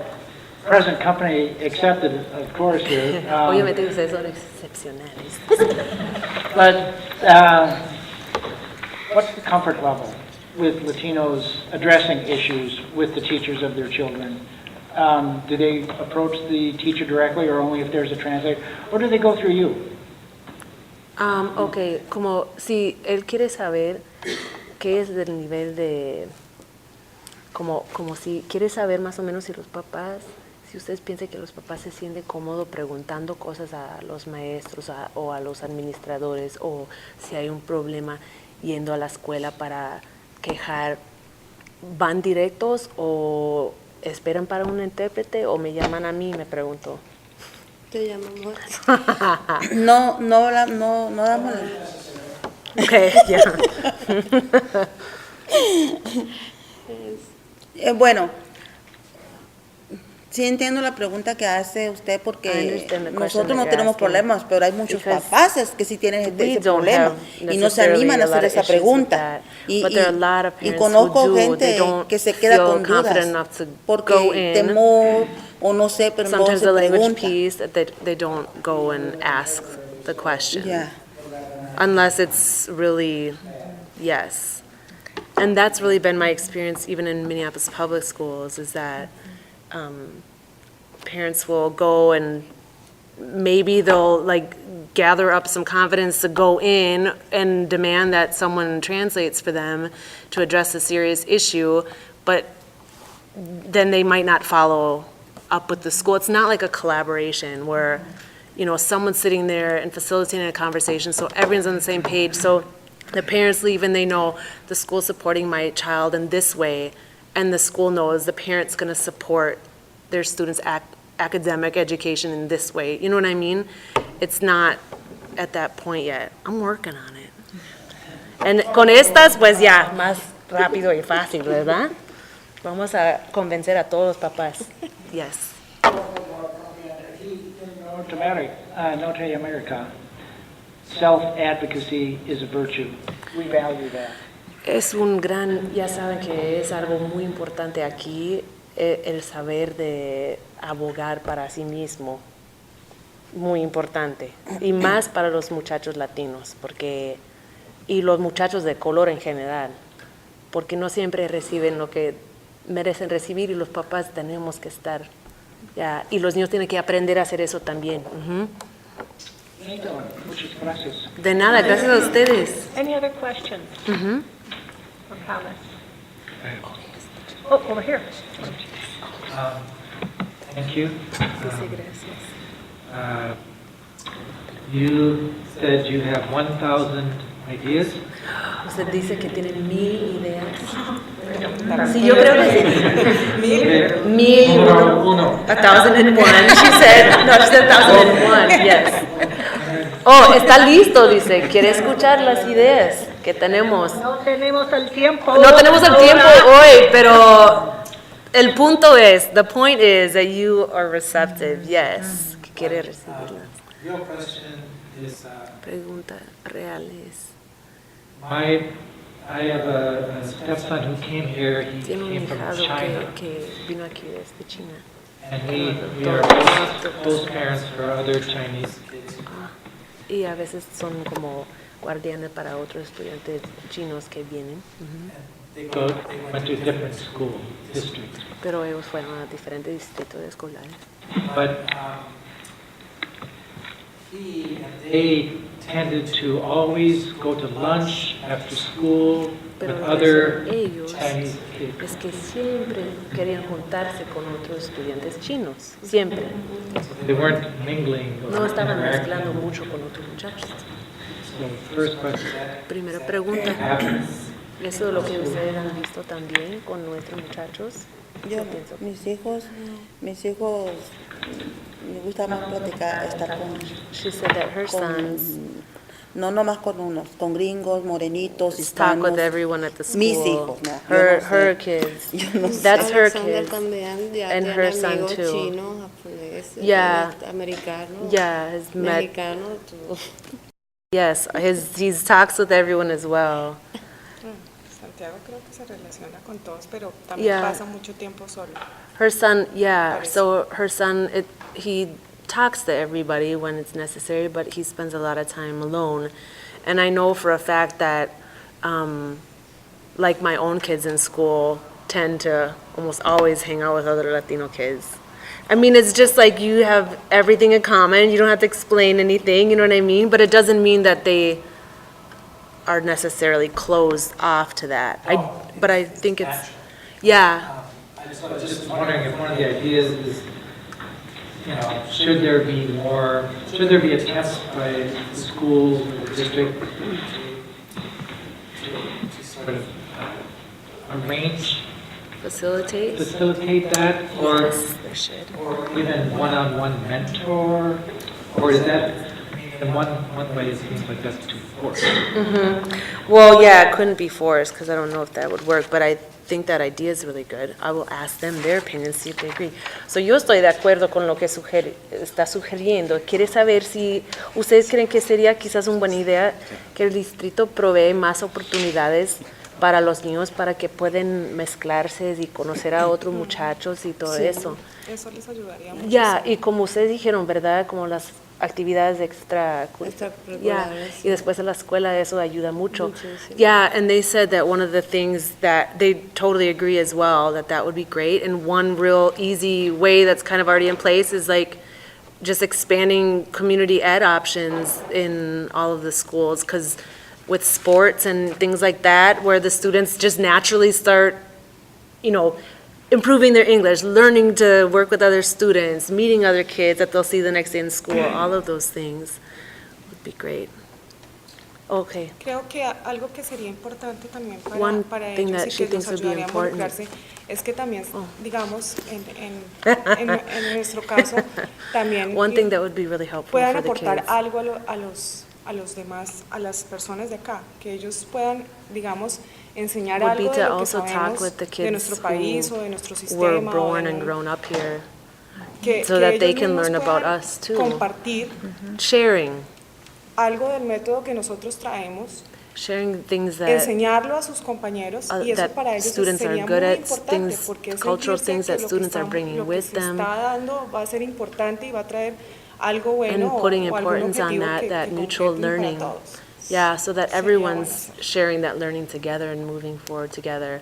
And no one group feels like everyone's like waiting on them to, O sea, no solamente que estemos recibiendo, sino que se dé la oportunidad de que brindemos giving them the algo, opportunities y that eso we, sería and muy even with importante parents para too, ellos. that we share of ourselves with the school district and with other parents, like facilitating opportunities for parents to meet other families, for parents to participate more fully in school activities and the strategic plan in which we're trying to do, and in community ed projects, and then at a school level, how schools communicate with families, just allowing families and facilitating their ability to participate fully in schools. Digamos, Be good. ellos, los Yes. muchachos como tal puedan, no sé, Especially- poner algo, compartir algo, Yeah. un proyecto Students, que if they have a estuviesen project, even manejando something por decir simple, Santiago en Colombia y que lo pueda compartir that he con los could, muchachos something de like acá, for her por si hay son, for algún interés example, y could puedan share llegar a about hacer Colombia, algo. so other students see that and respect that. Sí, yo creo que ella tiene algo de razón porque Alexandra She me dice had- que she- bastante. Nah, she said, I think she makes some sense. She said, some? Toda la razón. She has Porque all Ale, the right Ale me reason. comenta que compañeros le dicen palabras his en other inglés y que él se la friends- diga en español. Para ellos como que... Some of his friends tell him a word in English so that he'll tell them what it Ajá, is in como que él le Spanish. enseña. Like that sort of language share piece. Y entonces le dicen así como que bravo, sabe todo. Y él le dice, es Yeah, mi lengua so he- natal. yeah, and the kids are like, wow, you know so much Spanish. He's like, well, I Como just que got here. si hacen algo así entre Yeah. ellos, es más fácil Doing que things like los that. latinos le enseñen español, ellos inglés. O Yeah, hasta los it's mismos so, asiáticos, it's so much porque easier when the kids are aprenden kind of otros doing idiomas. it together and it's sort of organic, Yeah, and then they share all sorts of things that you might not even expect, like the language piece or the words or like things that you never knew about other countries. She just brought me a yaca, Sí. which is a Venezuelan tamale, and when I was like, I know tamales, but I didn't know what an ayaca was. So, pues, does anyone, you have to wrap it up. I know you're tired, or not tired, but you're done with this part. I am tired. Yeah, but if anyone has any questions, then they can forward them to me, and we talk all the time. So, thank you for your time. Gracias a ustedes. por Thank you venir. very much. Gracias. Qué bueno, su español es súper bueno. Thank you. Thank you so much. Thank you. All right, we'll Return to the previous agenda item, which we skipped over, B2. And B2 is progress report. That will be Ms. Paul and Dr. Kazmierczak. And don't sell these on the black market. Mr. Barnett's picking them up. Hand over your headphones. Yep. Back in the bags, James. Yeah, so then you just put the quarter in there, yeah. Turn it off. Well, thank you very much. You know, I'll just kind of take them up there. Thanks for letting us have time here, Jen. I appreciate it, and for having us really long. We'll probably been here. I've learned it. I think they, Probably like talking to people.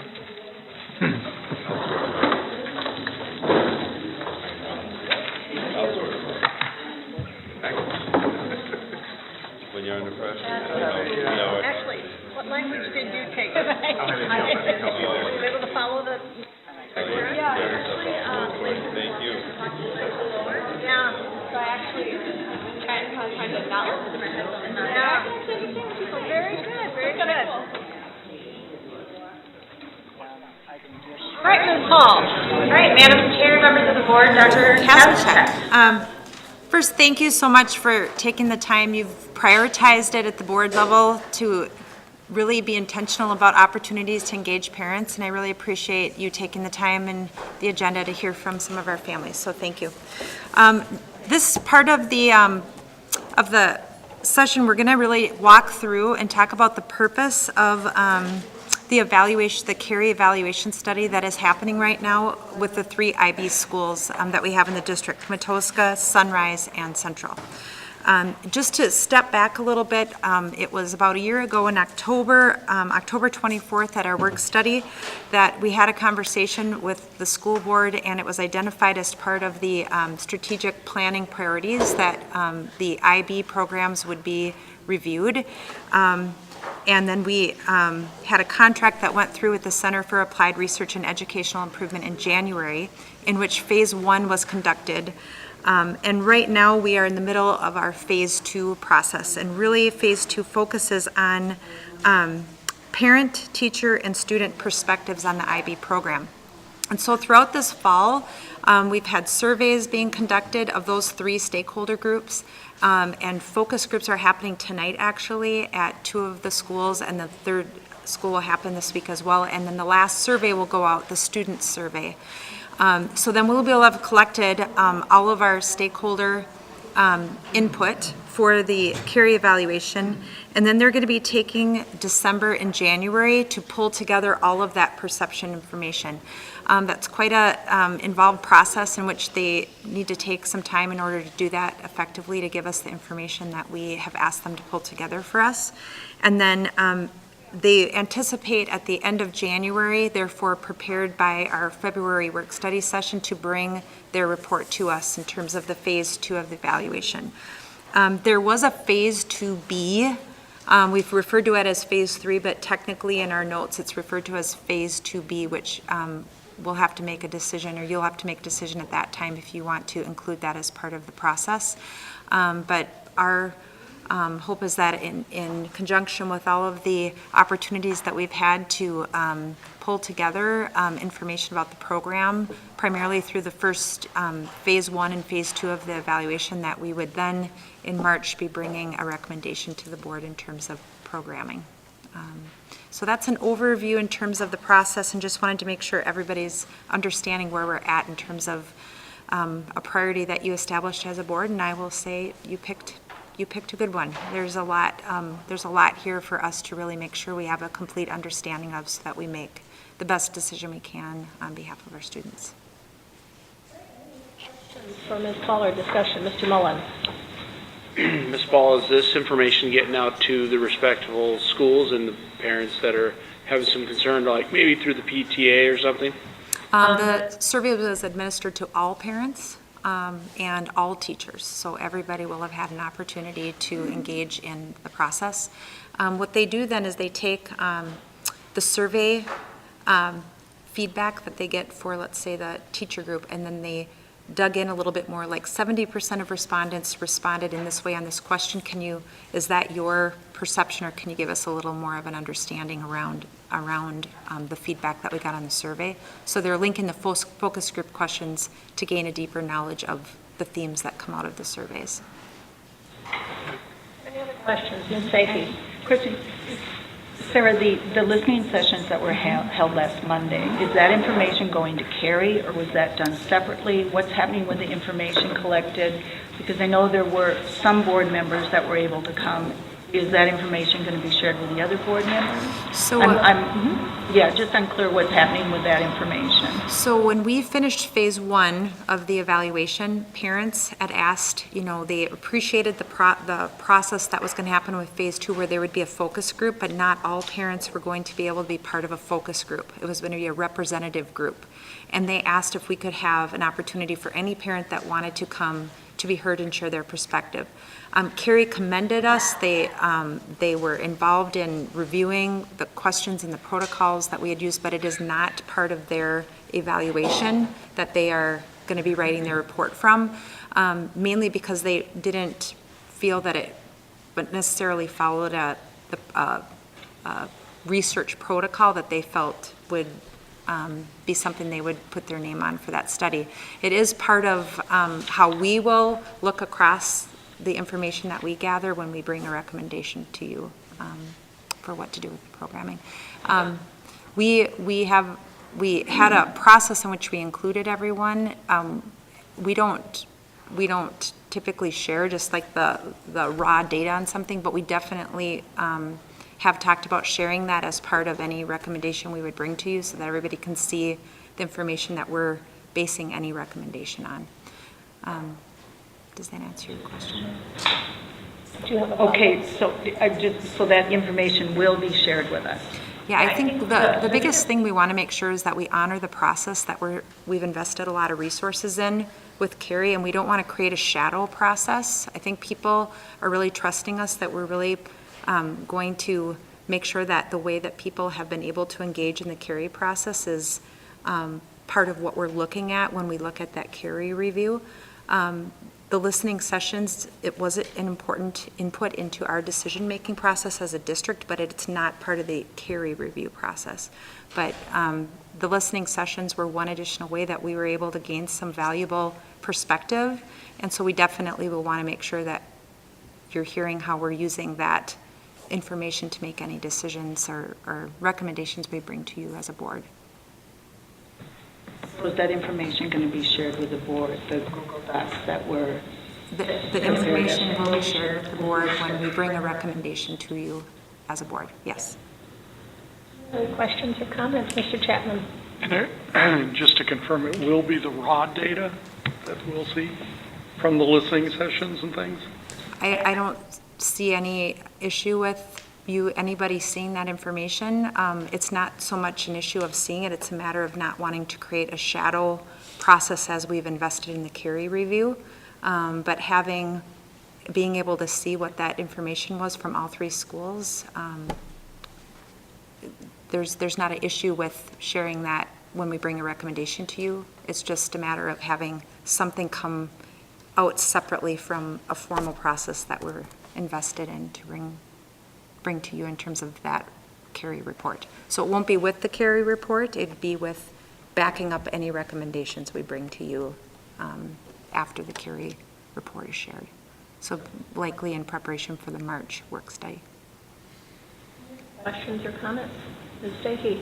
And originally, going back to a 2016 work study when it was first brought up as to review the program, I know it was also discussed.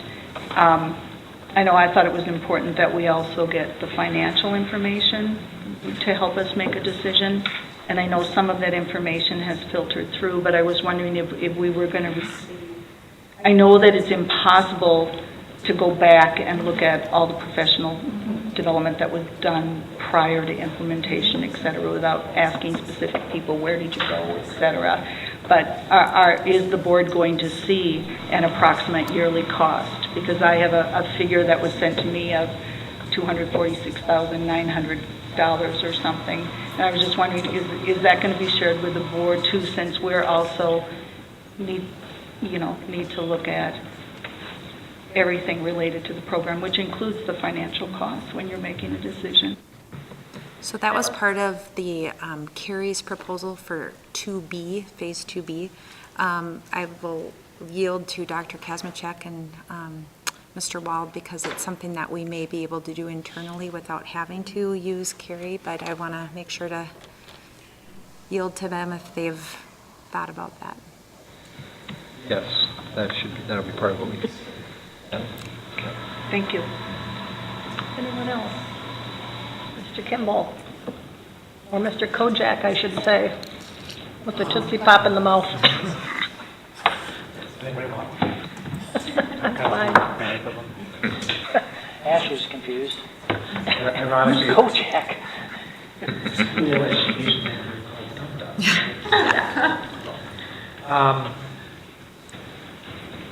I don't even know that there's going to be an answer to this, but I've raised the question before, and I guess we're just going to have to wait and see. When I'm looking at the document that we have in our board packet, overview of the evaluation,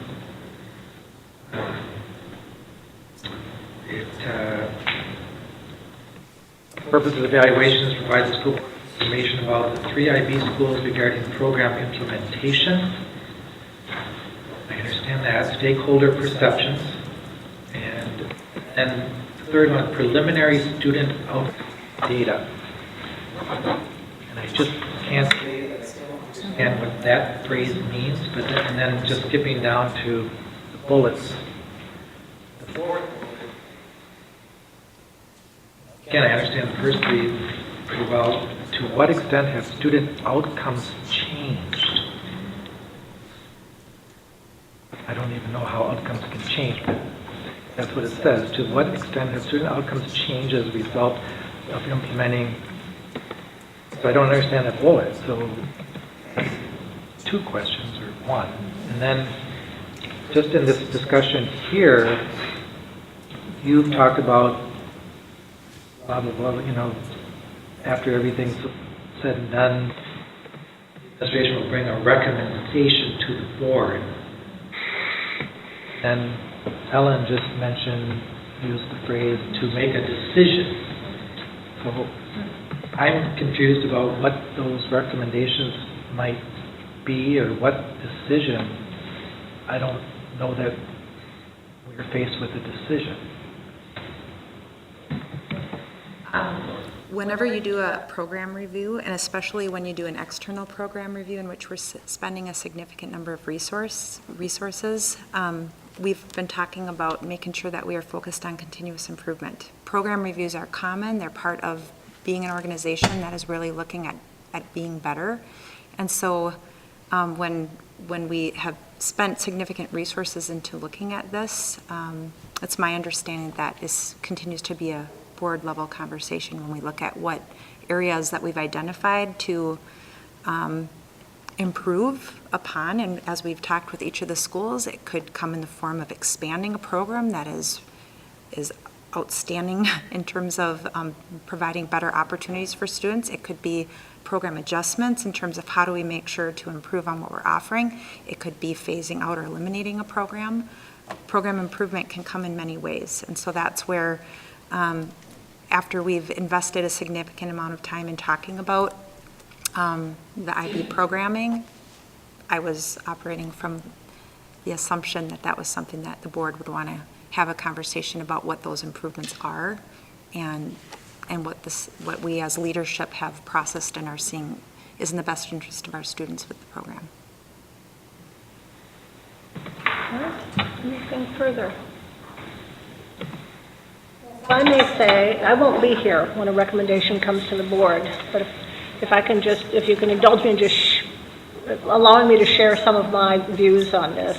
I was on the board when IB was brought to both Matoska and then to our 2 middle schools, and I remember being impressed with IB, especially coming to the middle schools, because it was bringing things that we did not have at that time. The mandatory world language, the greater focus on the global perspective on across curricular areas. Since then, we now have world languages in all of our schools. I think we have an increased global focus in a lot of our instructional practices, regardless of whether we're in an IB school or not. So the question in my mind is, are we justified at this point in spending $250,000 a year for a construct that is pushed down on our schools, which, at least on the middle school level, according to the listening sessions of the staff that I attended last week, seems to be very rigid and seems not to allow the flexibility that at least our educators feel is important to educating our middle school kids. And is there a possibility that that IB construct might be valuable at the elementary level because of staff preference, because of student and family preference, whereas it may not be at the middle school level? And I think we need to take into account those questions, and at least in the board, in coming to its final decision about what to do with a recommendation from the administration. I'm very glad that we were responsive and we were willing to have listening sessions with our parents, and then when teachers asked for the same opportunity, I'm very glad that we were willing to do that, and especially with board members willing to take their time to be there. Those were voluntary sessions to come to, and I think those that came, we really learned a lot about their perceptions and how it's really, there's a complexity there that I think we need to make sure that we are listening to that feedback and then making sure that we honor the evaluation that gave everybody an opportunity to be part of the survey data, and we're going to get some really important information. I think we have invested in the right priority in order to really understand what the experience is like, not only for our teachers and our students, but also from the parent perspective. And I think we're going to be able to make some sound decisions that honor what we're really out striving for our students to experience in White Bear. So I think it's important for us to just, as hard as it is, to allow some time for the report to get completed so that we can make the best decisions with all of the information. But I think that there are some very positive experience that have happened that people had the opportunity to share, particularly at Matoska. I think there has been some healing that's had to take place in terms of some of the experiences that were shared at our middle school listening session. But now to just, have the patience to give it time for the report to be completed so that we can really feel like we're grounding our decisions in the process that we told everybody that they would have a voice in. But I really appreciate that you took the time to be there and had a chance to listen to parents and to staff. It means a lot. The structure that you've developed on this. I mean, you've opened up the avenues of input across the board, the students, the parents, the staff members. We're going to have oodles of data. And one thing we've tried to be clear on is we want to continue to have lots of inputs for people to share. As much as we're trying to be clear on making sure we wait for a report before we start processing or making assumptions about decisions, we want to make sure to continue to have lots and lots of ways for people to provide input. I think that's a sign of a healthy organization. And Jill Pearson is not here tonight. She had a prior commitment, but I just want to also acknowledge her. And then Brian Morris, who's also here, has put a lot of time into thinking through and sweating the details in the process. And then our two principals from the middle school and our principal from Matoska are also here. So a lot of people that have invested a lot of time into making sure we complement a healthy process to what Carrie has been doing for us. Ms. Paul. All right, thank you. All right, we'll turn to the numbers. The revised fiscal year 18 budget overview. And is Mr. Wazorek here? Yep, there he is.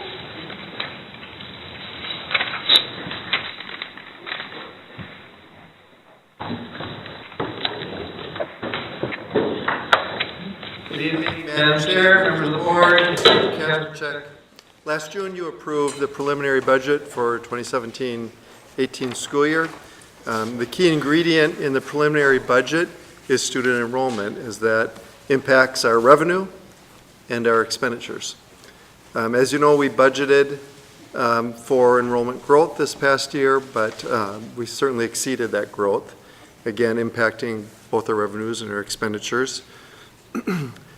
Second ingredient when putting together a revised budget is the results of the audit, which you heard at the past board meeting. There was some learning that occurred with that audit that will be reflected in this revised budget as well. So at this point, welcome our Director of Finance, Tom Wazorek, our numbers guru, and he'll walk us through the lines and identify kind of where those changes are occurring in the revised budget. Good evening, everyone.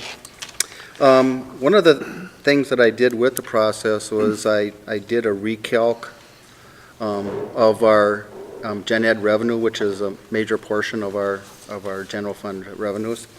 And so the budget revision incorporates that in that number in with the rest of it. So with that, I'll just go over a few things. One of the things that is on line 5, and if you just want to follow across, it's investment earnings. Our preliminary budget was at $160,000. Last year's results, we are at 241. So we are going with increasing that 90,000 to have an increased budget of $250,000. And that goes hand in hand with our increasing with our fund balance, because we have a healthy fund balance. We'll be keeping those reserves invested to get the best possible return. The next item I will address is on line 7, which is a state revenue. And this is the line that I actually recalculated our gen ed revenue. And this incorporates then our growth that we have this fall with an additional 300 kids that we didn't have last year. So I'm increasing this budget by $2,500,000, which is going to soften the blow with some of the expenditure items that I'm going to be talking about in a few minutes. At the same time, then as I used a conservative number that we're going to still experience growth in the ensuing years, but I didn't put in there as large a number, but I was very conservative, but we will have some growth beyond what we already budgeted now going forward. Let's see. Then if we go to, so that pretty much takes care of the revenue side of things. So you can see that the preliminary budget was $104,715,000, and I'm projecting now that the revenues will be $107,305,000, which the majority of that is our additional gen ed revenue receiving from additional students. On the expenditure side, one of the things that we have in our is an assigned fund balance for building carryovers of supplies, and so that number is $544,000. So now that's been incorporated into the expenditure budget, because they can use that money then to meet their needs in each building. So I've incorporated that back into the budget. So that's an increase of $500,000. And that's incorporated on line 16. So you can see that number went up about, $1.3 million total. The other thing that went up in that line is that we had additional staff from the increased enrollment. So incorporating in the budget are 4 FTEs of paras and 5.3 FTEs of teachers. So that's another $755,000. So that's where that $1.3 million comes from, those two numbers. On line 18, one of the things we encountered in the audit was, and if you recall, that we had increase in salaries and benefits in the special ed area. So we were over budget by that amount. So I've incorporated that $350,000 back into the budget. So hopefully that will be closer this next year or this year with that additional money built into the budget. One of the other items that came in the audit was on line 21, where we had increased transportation expenses for special ed also, and that was to the tune of $750,000. So I've incorporated that amount into the budget in addition, and that'll go forward. So hopefully we'll have that covered in this year's budget. And when we look at where we're at today, I know it's really early in the year, but it looks like we're going to be really close with that additional $750,000 incorporated in for special ed transportation. Then the last item I would like to, for you to look at is that, so overall, we have basically budgeted the same deficit spending that we had previously with increasing the revenues, and then we have increasing expenses, so we have $1.4 million. So that $1.4 million essentially gets covered by some of our assigned fund balance, which is, in the audit, was called assigned for subsequent years' budgets. So in our assigned, we have $5 million worth of money sitting there assigned for future years' budgets in case we're with what we've been doing. So if you look then under line 37, or 57, I'm sorry, at the end of FY17, we had a total fund balance assigned and unassigned of $25 million. With this budget, we're going to have total fund balance of about $23.5 million. Then the next two lines shows how that's broken out between unassigned and assigned. And if you recall, with the audit, we had our fund balance unassigned was at 11.5%. Board policy is 12.5 up. So what I've done then with the ending fund balances is essentially taken some of the assigned for that subsequent years and moved it to unassigned. So we're at the board policy of 12.5%, and then the balance then would be in those other assigned categories. So, and then if you look forward into the subsequent years, because we're, even though we're increasing the expenditures and I've conservatively increased revenues, we're going to be building the unassigned fund balance, and we could then, at that point in time, reassign back up to that $5 million level if you so desire. So I think we're going to be in a good, it's a blip for right now, for last year and this year, but then with our growth, our fund balance will be slowly climbing again. So, and everything I've seen with all the housing developments and stuff, that's going to be, I think this is going to be conservative with what's happening in our community. So that's a very high-level view of our budget, and at the next board meeting, I will then be recommending that you approve the revision. So, you have a question? Looking forward, yes, the last statement you have is my main concern. Let's just say, and yes, this is crystal balling, and maybe it's more of a strategic plan question, but as long as we're under the 10-year estimated population, we're okay with the current facilities, correct? All right, so what happens, and Wayne, feel free to chime in, when we start to approach or exceed that population, when would we have to start looking at adding classroom space in whatever form, portable classrooms, new construction, that sort of thing? I think within 2 or 3 years, we'll be at a point where we'll need additional classrooms. Not necessarily a scientific answer, but if we look at what we're projecting, and then just wondering a little bit about some of the trends we saw this year coming in, we had estimated our enrollment to be around 8,375 students, and we were a couple hundred over that. Yes. And using that methodology in the past, we were usually pretty close to coming in at that number. So, so if that were to happen again, where we see an excess of what we're anticipating, We've got at least one development that was unaccounted for in the demographic. Yeah. So, so within we're okay for a couple of years, but after that, we'll need additional space. All right. Other questions? Mr. Kimball. And I don't know anything about this. I noticed that the assigned ending fund balance is projected to decrease in proportion to, first of all, we buy back our 12.5%, Right. and then we just sort of increase, we decrease. So in one, it kind of looks like we're shifting it starting to to assign and whatever. unassigned, correct. Yeah, is that fine? I mean, is there any negative repercussion for dwindling down the assigned fund balance? No, because the assigned is for specific projects, so you as a board decide what those specific projects are, or, right. But it's very fluid. It has, where the categories of restricted are not. And those aren't even reflected here, like the restricted for capital expenditures.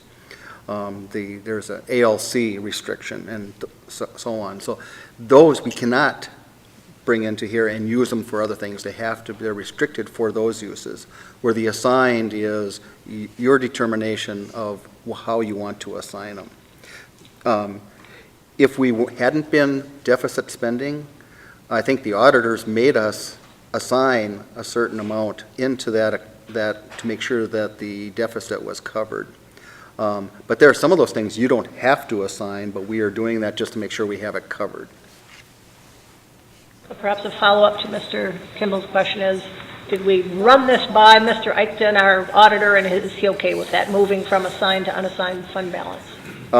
Well, that's our decision, so if we would have did it at the audit, he would have been fine at that time. So it's how we want to deal with it in accordance with our board policy. Good. Other questions for either Mr. Wazorek or Mr. Wald? I have to thank you on these projections. I love to see the ending fund balance going up every year. Reversed a trend we had in a few years ago, so I appreciate that. All right, well, thank you very much. We'll look forward to this on the December regular board meeting agenda. All right, the next discussion item, B5, is school board committee and liaison assignments. As you all know, George Kimball and I will be leaving the board come the first Monday in January by statute, and we will be replaced by Deb Beloyd and Jessica Ellison, our newly elected board members. George and I have both committee and school liaison assignments, and I thought all of these assignments, by the way, will be up for renewal next July. We're now in a 2-year cycle where people commit to committee assignments and liaison assignments for 2 years, and those are revisited every other year in July.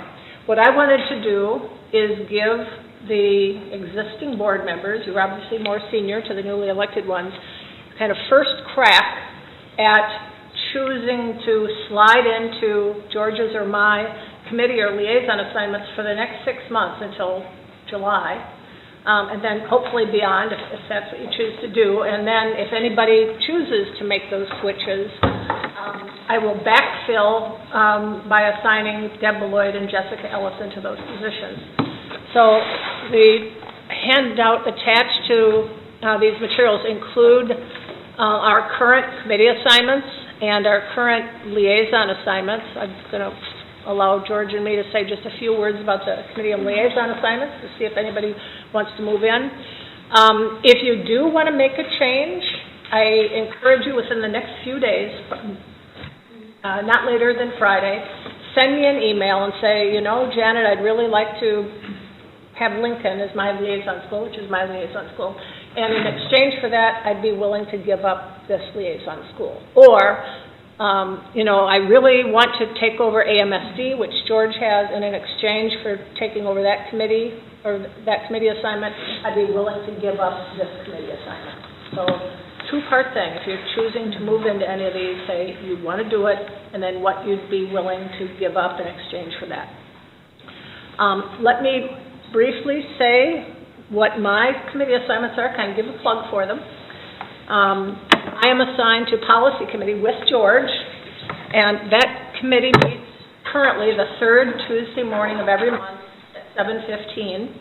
That's since George and I are leaving, the new members could negotiate with administration another date and time, but this seems to work out for the members of the cabinet who attend those meetings as well, so that might be a hard sell. But we routinely, on a monthly basis, get a list of either current policies with recommended changes or much less commonly proposed new policies. We go through them with administration on existing policies. George and I think, have gone through policies with a fine-tooth comb, both for content and grammar and IE versus EG, which George single-handedly reminded me of, even though I was an English major, about the difference between those two. But those policy meetings can take, up to an hour and a half, sometimes 2 hours, and that's on a monthly basis. George, is there anything else you wanted to say about policy before we describe some of the other assignments? No, other than I'm just going to be very sad to leave that. You'd want to be someone who really loves policy. Yep. No, don't be sarcastic, because it. No, I'm. Okay, all right. And whoever, if anybody does want to put their name in the hat for this, we strongly encourage them to attend the next policy committee meeting, the last one of this year, which is December 19th, 7:15 in the morning, because we do have some policies that we're looking at right now, which won't be ready for finalization until January, and it would be wonderful to have a transition person. We can't have two, because that would mean there'd be 4 board members, George and me, and the 2 new ones attending that. But if 2 people, both existing board members, want to join policy, I may ask if one of you would be interested in attending the December 19th meeting. I'm sorry, I did want to add that, I don't think you said this, we get the 4 to 7 or 8 policies, and then did you mention that we work on them? Oh, yes. Yeah. We have them up on Google Docs. You can see the changes on a real-time basis. We're all making changes. And then there's a scrivener assigned, who's generally Dr. Kasperchek, who makes the final changes based on the policy committee's discussions and then gives it to Jody. But the commitment is that prior to the meeting. You spend. Oh, yeah. You spend some number of hours. We have homework. Homework. Yeah. So coming to the meeting, suggestions already on the Google Doc. Yeah. All right. My other committee assignment, and I think I've been on the 916 board for maybe 7 or 8 years now. It's been a long time. And we do traditionally like to have a board member who is willing to make a multi-year commitment to this board, because just a learning curve of being on 916 is at least a year or 2 going in, because an intermediate school district is very different than an independent school district like 624. So learning the differences, the financial operations of the 2 districts is very different. 916, as you probably know, I've been sending out the talking points of our meetings every month. It has 2 main focuses. One is to provide special education services to low-incidence, high-need students. So we have, in 916 now, we have some students perhaps with dual diagnoses, mental illness, and they're on the spectrum, or some very, very complicated kids. Some of those have 1-to-1 IEPs. It's 1 teacher to 1 student to 1 room. And these kids can be very, very high need. It would be cost prohibitive for an independent school district to provide those types of services to kids. So 916, the intermediate district, has 14 member districts, and they provide services to students of these member districts, along with, if there are openings, students of outside districts, these very, very high need kids. Besides the special education services, 916 also runs the Career and Tech Center, which is fabulous. I mean, we send a lot of health occupation students to 916's Career and Tech Center, and they have auto dismantling, they have cosmetology, they have dental assisting, they have all sorts of wonderful career and technical programs. There is a financial stipend for serving on this board. It's about what the financial pay is for serving on this board as well, if that makes a difference to you. When I joined 916, I had no idea that they were going to pay me to be on there, but you do get paid to serve on 916. The 916 board meets the second Wednesday of every month. It begins at 5:30. The meeting begins at 5:30 with a dinner that 916 provides. The board meeting itself begins at 6 p.m. We're generally done by 8, sometimes 8:30. Any questions about 916? It's been very rewarding. We've built 2 K-8 schools people I've been on the board, Carner Blue up in Blaine, and Poncalo down in Lake Elmo, and the new board member will be finalizing the construction of the remodeled Cora Center out in Roseville. Yep. Where are the meetings usually They're at at? Bill Miller School, here in White Bear, which is the headquarters of 960. On the We have the shortest commute of any of the 14-member districts, so. All right, George, tell us about your work for AMSD. Yeah, first on, before AMSD, I'm still listed as second Foundation. foundation, and I'm not on the foundation. Scott is the Yep. lone person. We just never moved my name off of there. So that's not a replacement. You just I don't- attend because your sister is a bigwig over there. Yeah. You got over that quickly. Yeah, 2 meetings and I had enough of her. Okay, so the Ed Foundation is not up for grabs, so.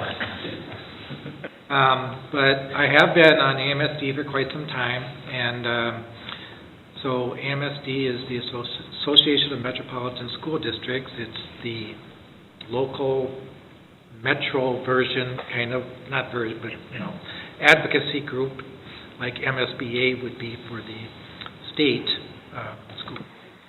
AMSD is a smaller organization. Their probably primary work is to advocate, especially at the Capitol, for educational interests that metro schools have in common. So each district has superintendent is typically active there, and then one school board member is considered on the board of directors, so there's like 40 board of directors members. Additional staff from the administration of the district and board members are welcome to attend the monthly meeting that is held at the Ties building over on Snelling and Larpenteur, on typically the first Friday of each month. And it starts at 7:30, although encouraged earlier for kind of the networking and a pretty darn good breakfast. But then there's always an agenda that comes out, and always 1 or 2 featured speakers. It might be Brenda Casilius, or just some legislators, or someone with some good current information on what's happening, what's important right now. The board of directors and the group there does have some responsibilities and does some voting on recommendations. Scott Kronquist, executive director. Subcommittees made up of superintendents and board members to work on specialty things. There's actually an executive committee, a legislative committee. I've been on those, and I've served for chair of AMSD. So you can be as active as you want to be, but I guess the minimum expectation is that you attend that monthly meeting. I was lucky because Dr. Lovett always sent out, like, in real time, kind of a summary of the meeting, and he had it done, I think, before we even left. And I don't know if we've really talked a lot about officially who's doing that now. I think you've done it. I think you sent one. And so that's up for discussion, but I guess that's it. Great. Would the two of you have any suggestions as to what might be appropriate for the new board members of your position? The only thing that we've tried to avoid with new board members is that you don't get assigned as a liaison school to a school where you have, your kids are there, or you have a personal interest. And that's not going to be impacted by any of our liaison assignments. I understand Ms. Ellison, they have kids at Matoska. And I believe Ms. Beloy currently works up in Hugo at one of those, either Hugo or Oneida, which you will not be able to continue doing after she's sworn in. But, so I would avoid assigning Jessica to Matoska or Deb to Hugo or Anika, but none of those schools are on George's or my list, so. I was talking about the committee? Yeah. I would recommend an experienced board member for 916, probably an experienced board member for AMSG, don't you think, George? Yeah, I mean, ideally, but. Yep. Okay. And then the policy committee, as George said, you've got to be a policy wonk. You've got to really be into policies, so. Politics or law? Yeah, well, the legal background helps me on that, so. Okay, thank you. All right, and then we have our school liaison assignments. I know you guys are heading into your last 6 months of a 2-year liaison assignment with your school. I don't know if anybody wants to jump ship and switch, but the 3 schools that George and I have are Lincoln and Vadnais for me, which have been fabulous, great schools to work with, great principals, great staff, great PTOs, and then George has Central Middle School. So give it some thought. If you have any requests for a change, or you want, especially want to take over any of these committee assignments, send an email to me no later than Friday, and I will put together a recommended new assignments for action at our December meeting. Plan? All right. All right, the only remaining item on the agenda is a negotiation study session, which by state law, since we will be discussing the status of labor negotiations, should be closed. And I will make a motion to recess, so we moved into closed session upstairs in room 201 in 5 minutes. Madam Chair, I move to recess. Right, and I'll second that. So please be upstairs in room 201 in 5 minutes. Second Wednesday of the month, right? Yeah, so it'd be next Wednesday. Get better as we go with the first. Yeah, because I just got an invitation.